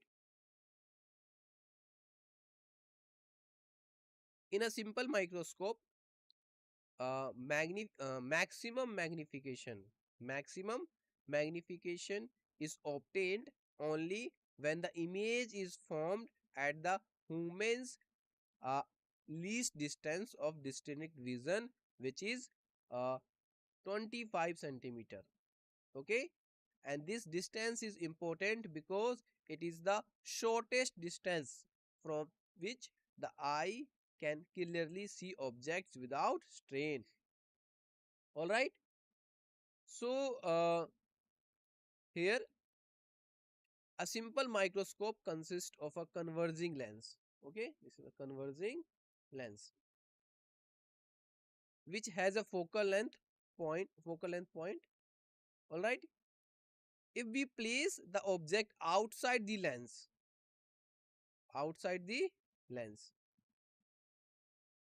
so then the image can be either very small or inverted, with which is difficult to observe. Therefore, it is most appropriate to place the object between the lens's focal point and the optical center here. Okay. This one, as shown in the figure. So at this position, the lens forms a virtual, erect, and highly magnified image.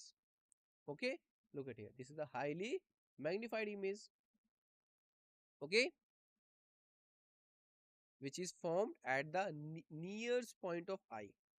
So the virtual image is formed at the near point of the eye and gives us maximum magnification, making a small objects appear very clearly and magnified. And for this reason, listen carefully, for this reason, a simple microscope, it is necessary to place the object between the focus and the optical center. Okay, so this option C will be correct. Clear everyone? Let's see second question. A simple telescope consisting of an objective of focal length 60 centimeter and a single eye lens of focal length 5 centimeter is focused on a distant object in such a way that parallel rays emerge from the eye lens. If the object subtends an angle of 2 degree at the objective, the angular width of the image is what? So let's understand the question. Students, this question is about a simple telescope, okay, which has two lenses, an objective lens and an eye lens. The focal length of the objective lens is 60 centimeter and the focal length of the eye lens is 5 centimeter. Okay, so the telescope is focused on a distant object in such a way that parallel rays emerge from the eye lens, and it is given in the question that the distant object subtends an angle of 2 degree at the objective lens, meaning the object appears at this angle to the objective lens. Now students, we need to find out what the angular width of the image formed through the telescope will be. Okay, this is what angle the image makes with the eye. In other words, how much larger or smaller the angle of the image will become when viewed through the telescope. Okay, is asked. So there is a four options. Option A 10 degree, option B 50 degree, and option D 1 by 6 degree. So you have to find out the correct option. Which one is correct? Please solve this question. You have some time. And I am expecting answer from everyone. Okay. So please solve. This very simple question.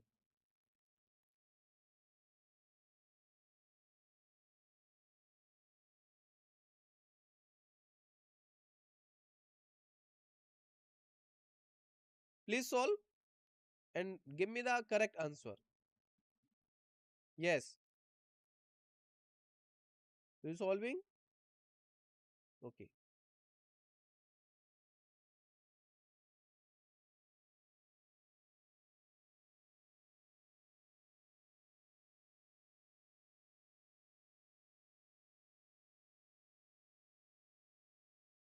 Which option is correct?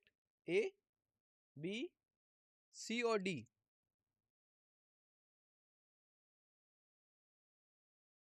Yes.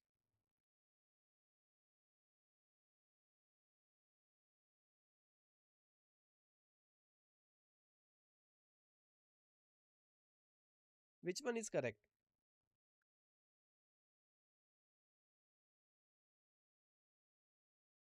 So the correct option will be option B. Okay. Let's see the solution.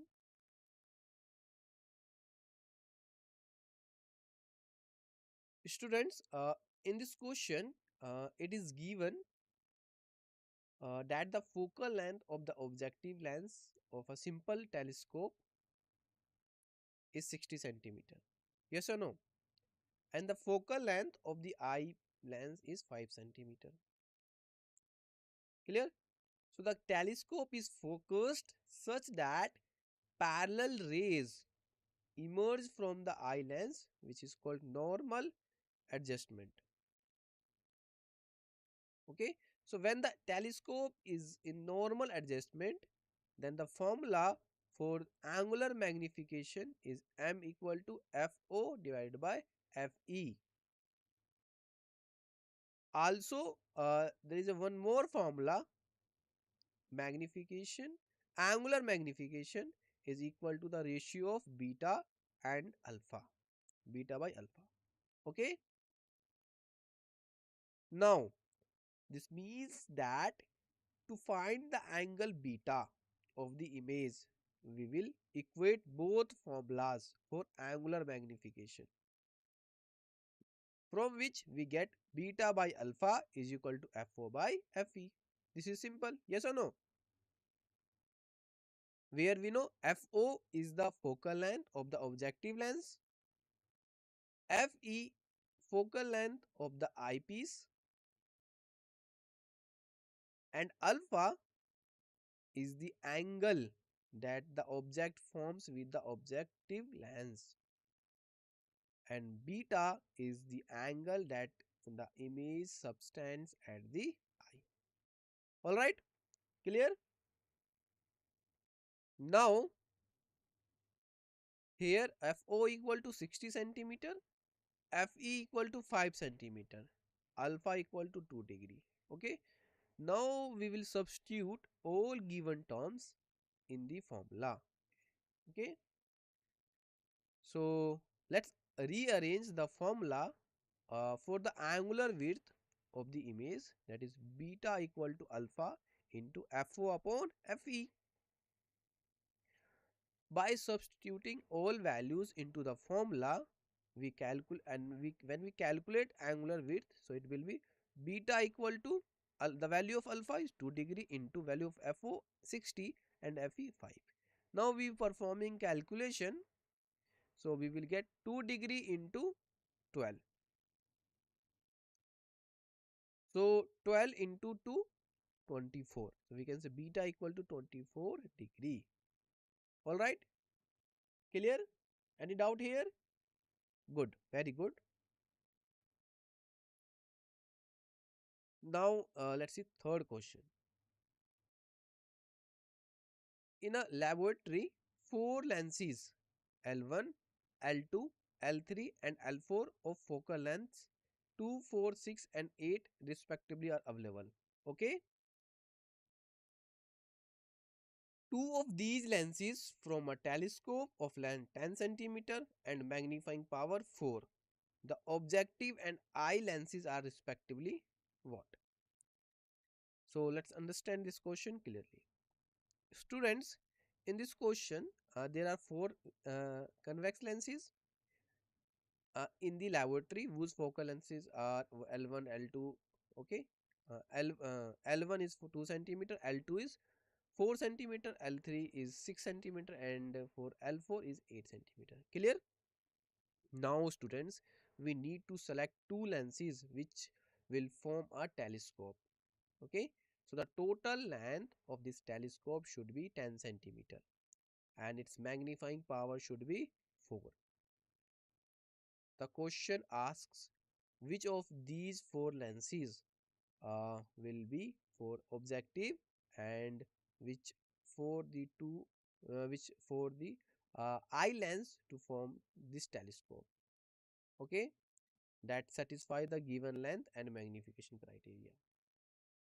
So given options: option A L2 L3, option B L1 L4, option C L1 L2 and option D L4 L1.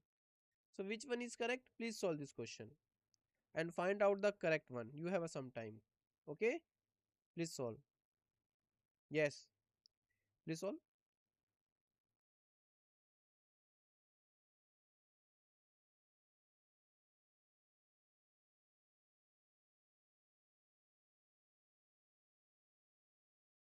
The correct option is one A, B. Anyone?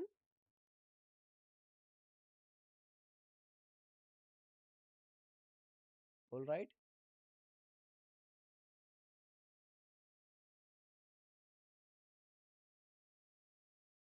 Anyone?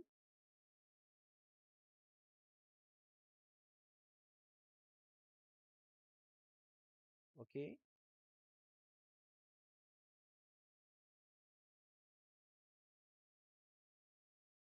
All right. So the correct option is D. All right.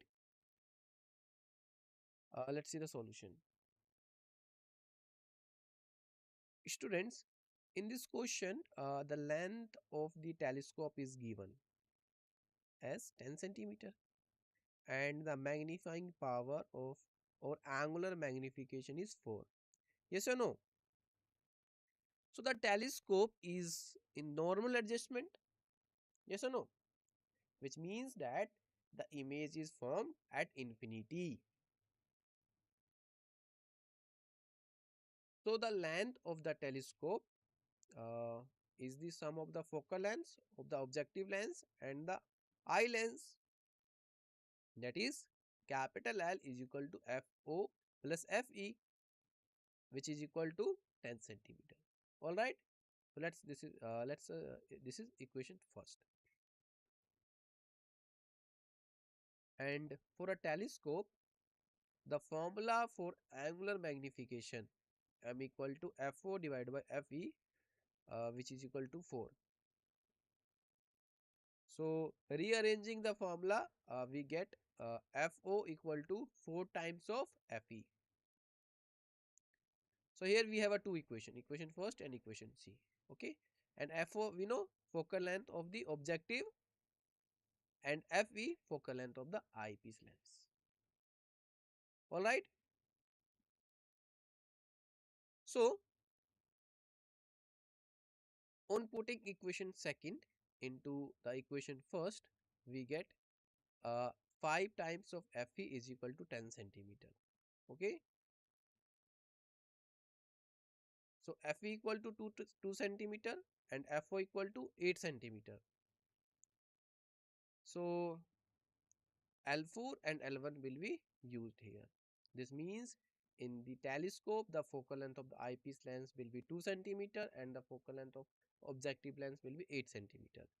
So according to the lenses provided in the laboratory, the focal length of L1 is 2 centimeter and L2 L4 is 8 centimeter. Okay, L1 2 L4 8. Therefore, in the telescope, objective lens will be L4 and eye lens will be L1. Clear? Please note down, in a telescope, the focal length of objective lens is always greater than that of the eye lens, which can be seen from the answer here. Okay? Yes or no? Any doubt? Next question.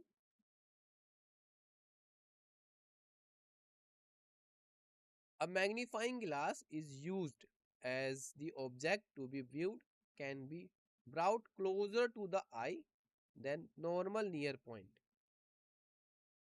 The results in given options: option A, the formation of virtual erect image and larger angle to be subtended by the image object at the eye and hence viewed in greater detail. Option B, increase in field of view, and option C, infinite magnification at near point, and option D, a diminished but clear image. Students, this question states that a magnifying glass is being used. Okay, normally we can clearly see objects only at a certain distance from our eye. Yes or no? Which is called the normal near point.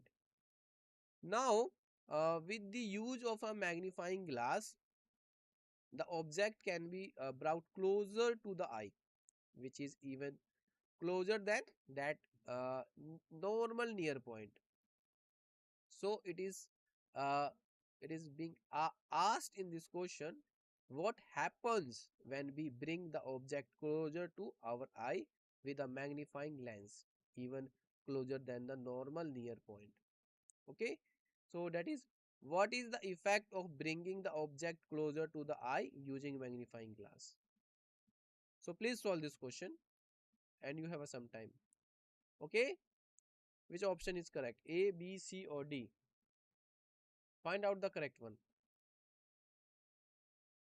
Which one is correct?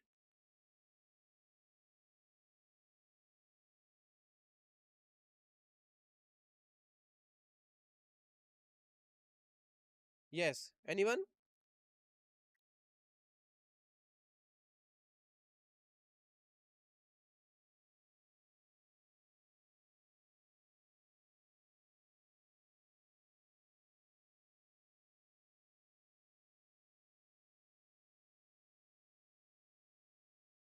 A, B, C or D?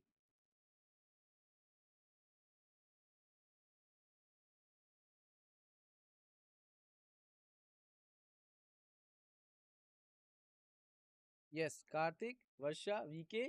Which one is correct?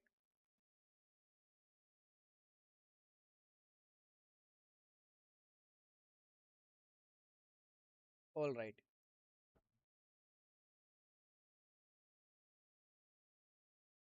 So the correct option will be option A. Okay, let's solve this. So students, when we use a magnifying glass, we can bring the object very close to our eye. Okay, which is even closer than normal near point. You know, normal near point means the minimum distance from which we can see things clearly without strain.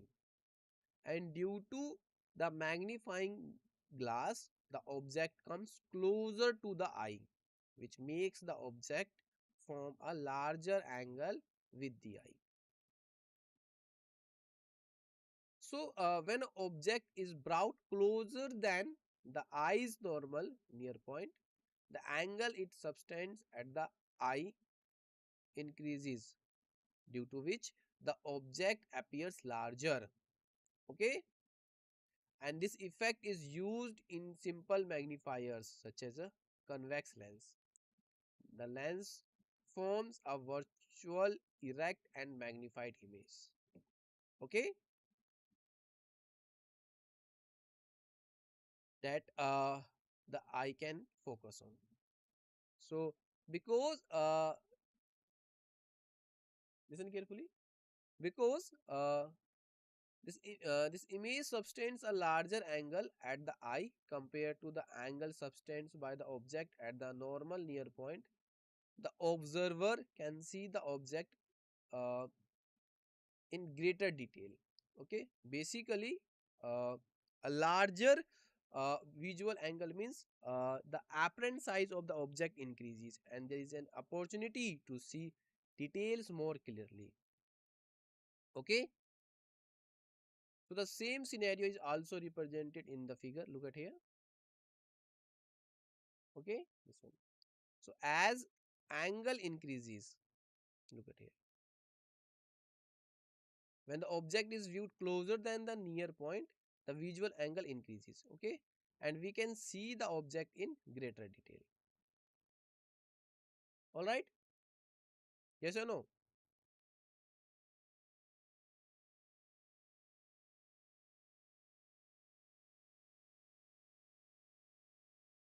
Next question. In a compound microscope, the objective produces a magnification of 10 while the eyepiece produces a magnification of 5. Then the overall magnification achieved by a compound microscope is what? So students, in this question, a compound microscope, you know, uh, combination of two lenses. One is the objective lens and the other is the eyepiece lens. And in this question, it is given that the magnification of the objective lens is 10, meaning it takes, meaning it makes the object appear 10 times larger, and the magnification of the eyepiece lens is 5, meaning it also makes the object appear 5 times larger. Okay, now the question is asking, when both lenses work together, what is the overall magnification? Okay, that is how much larger does the object appear in the total through the compound microscope.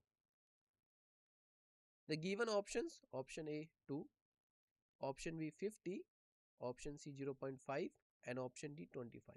So which one is correct? Please solve this question and find out the correct option. Okay, please solve. Which one is correct?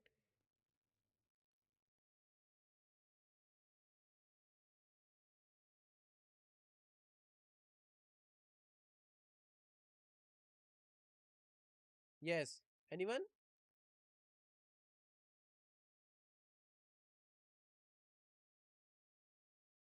A? Okay. C.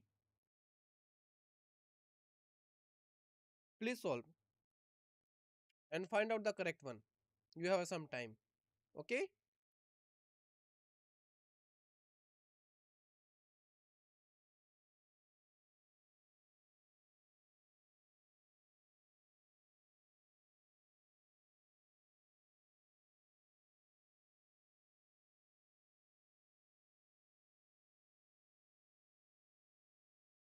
Yes. Do you solving? All right.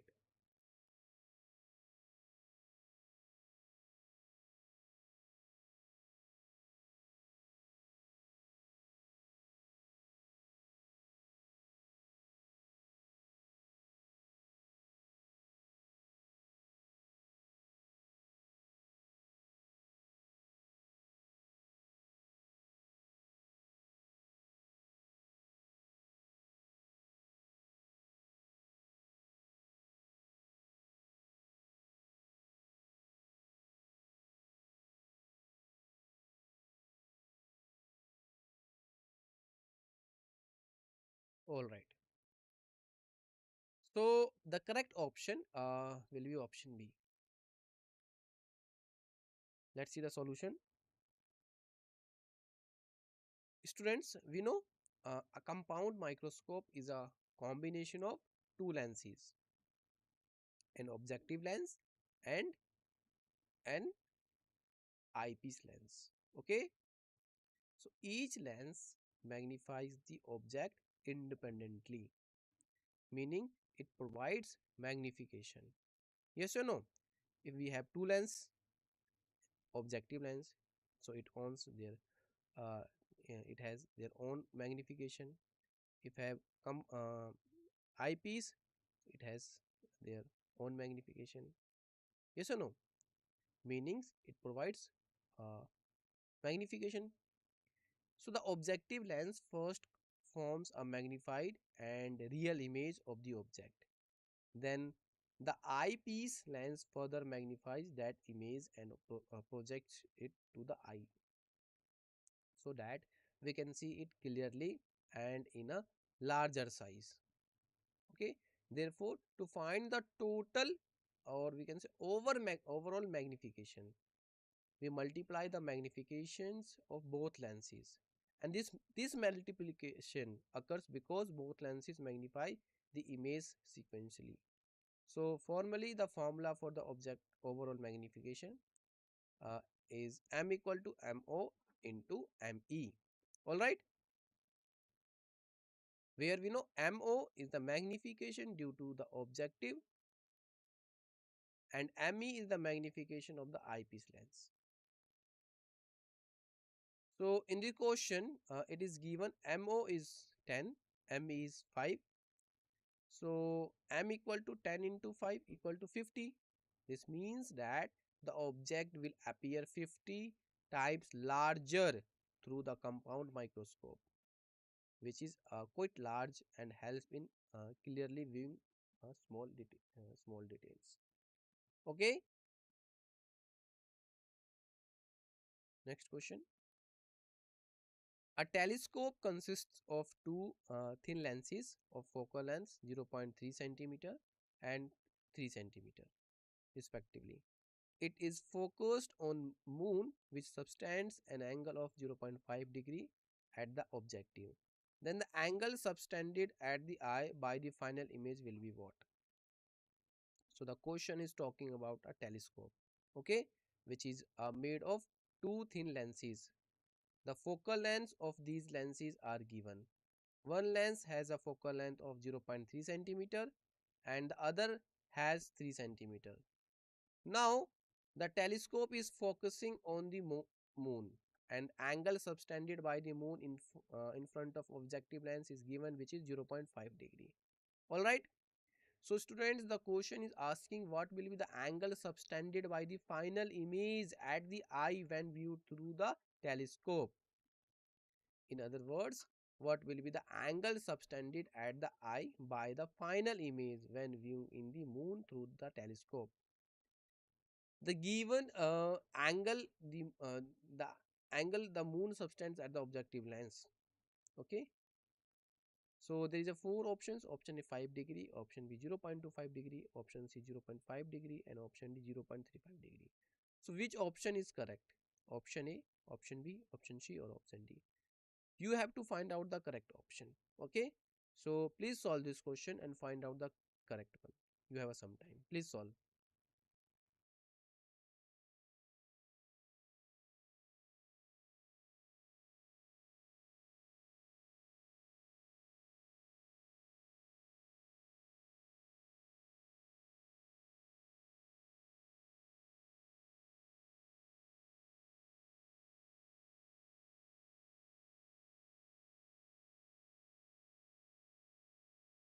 Which one is correct?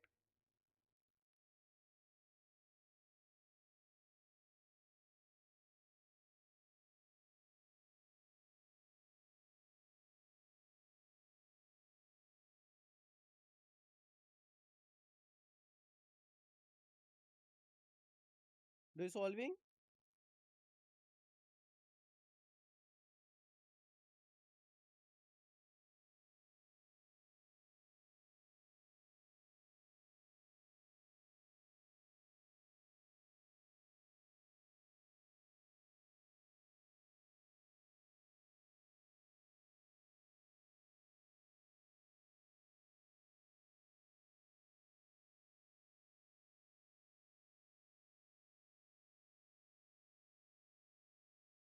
You have to find out the correct one.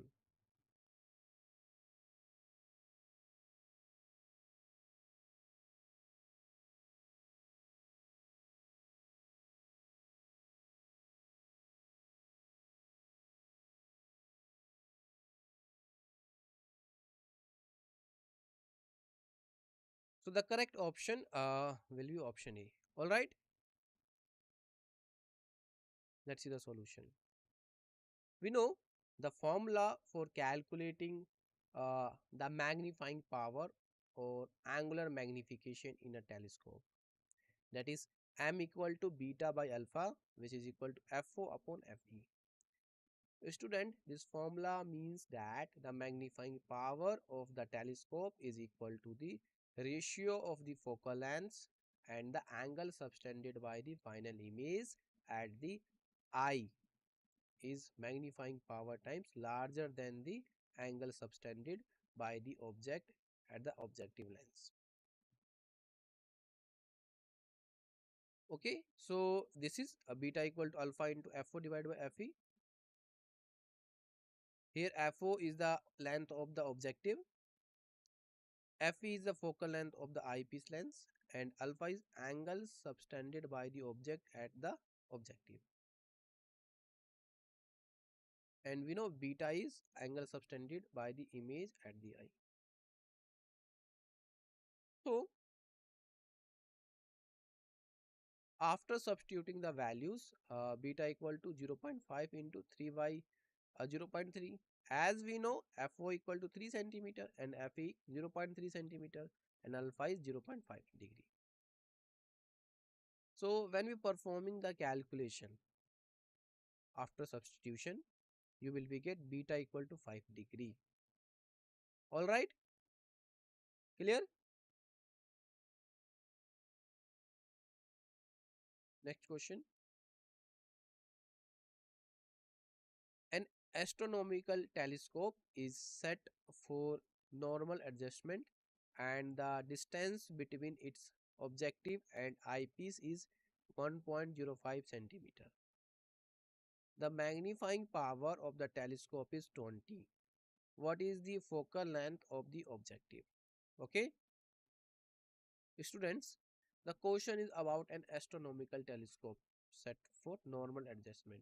Okay, and we know normal adjustment means that the telescope is set up such that viewing the final image is very comfortable for the eye. So in this condition, the eye is usually focused at infinity.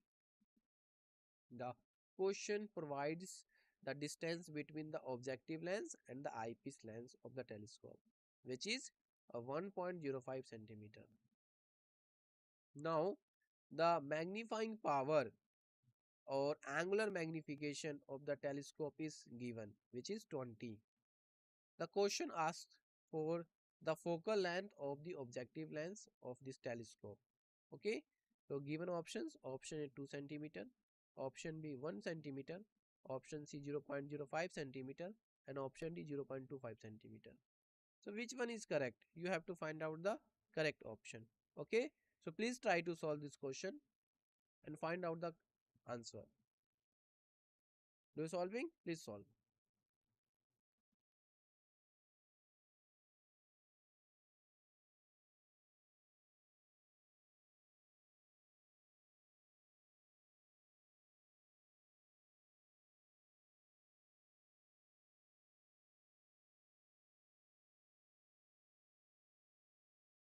Please solve this question and which one is correct?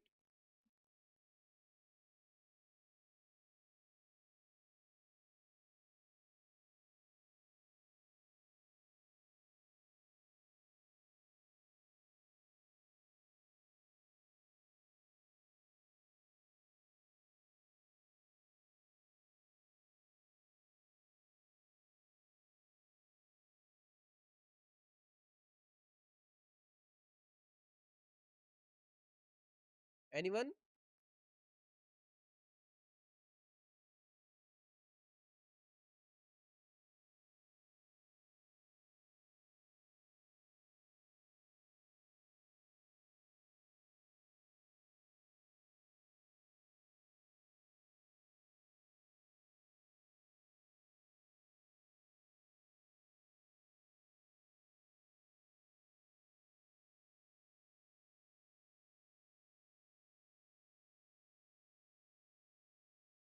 So the correct option will be option B. Okay, let's see the solution. So we know an astronomical telescope has two main lenses: objective lens and eyepiece lens. The objective lens forms images of distant objects, whereas eyepiece lens magnifies those images and delivers them to the eye.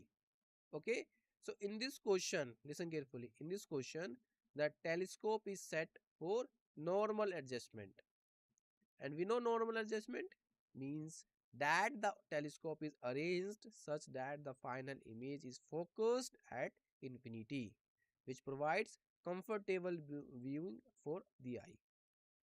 Now we look at the magnifying power or angular magnification, which is the ability of the telescope to make an object appear larger, whose formula is m equal to f_o divided by fe. Alright, where FO is focal length of the objective lens, FE focal length of the eyepiece lens. So in normal adjustment, listen carefully, the total length of the telescope is the distance between the objective and eyepiece, which means L equal to FO plus FE, and it is given in the question that the length of the telescope is L equal to 1.05 centimeter. So we will equate this expression with 1.05. All right. Now if we rearrange the expression for the length of the telescope, we get Fe equal to 1.05 minus Fo. So 20 equal to Fo upon में 1.05 minus Fe. Yes or no? By performing calculation, this means that by substituting the value of Fe into the expression for m, uh, we get 20 equal to Fo upon 1 minus 0.5 minus Fo. So we know m is 20 here.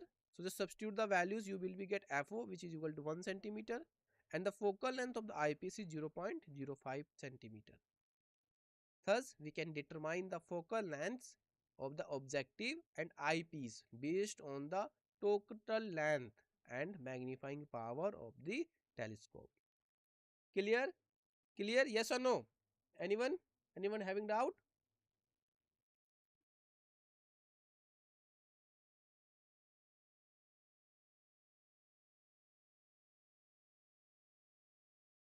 Yes or no? All right. Next question. The magnifying power of a telescope is 9. Okay.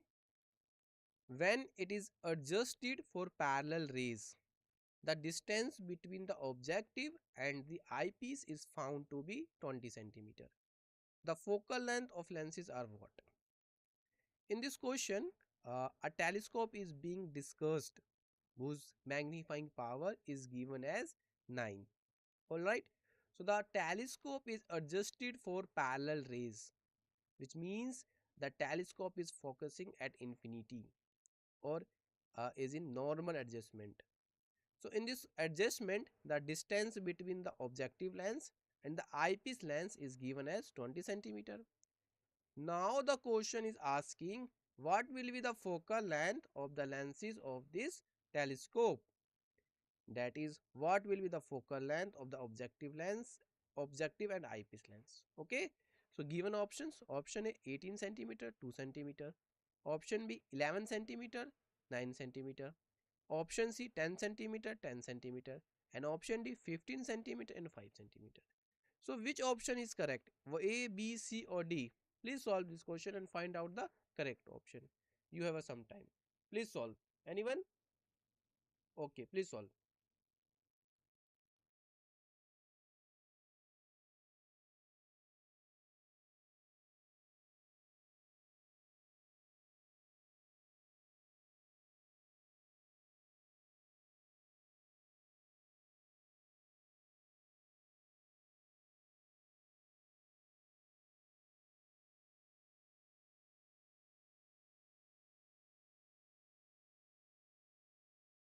All right. Which one is correct?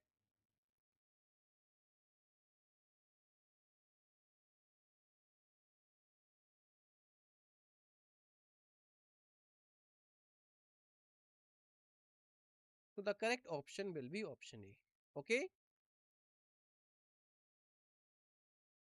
So students, in this question, the telescope is set for normal adjustment, which means uh, that the arrangement of the telescope is such that the final image is formed at infinity, causing less strain to the eye. Okay. So in normal adjustment, the length of the telescope is L equal to Fo plus Fe. Here Fo is the focal length of the objective lens and Fe is the focal length of the eyepiece lens. It is given that the length of the telescope is 20, meaning Fo plus Fe equal to 20 centimeter. Secondly, the magnifying power m equal to 9 is given, which indicates how close the telescope can bring the object to the eyes, meaning it can increase the visual angle. So the formula for magnifying power is m equal to F4 divided by Fe, which is equal to 9. So this means the focal length of the objective lens is 9 times the focal length of the eyepiece. So Fo equal to 9 times of Fe. Okay. it is given that the length of the telescope is 20, which means FO plus FE equal to 20 centimeter. Now we substitute the value of focal length FO of this objective lens into the length equation of telescope, that is 9 FE plus FE equal to 20 centimeter. So after simplifying the expression, we get 10 FE equal to 20, and this means FE equal to what? 20 by 10. Yes or no? So FE, when we solving, you will be get FE equal to 2 centimeter. Okay. So in this telescope with total length is 20 centimeter, the focal length of the objective lens is 18 centimeter, and the focal length of the eyepiece is 2 centimeter.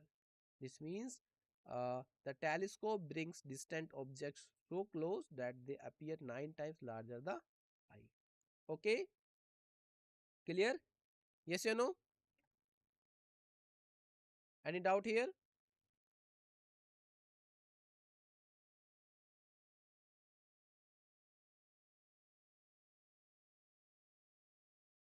All right.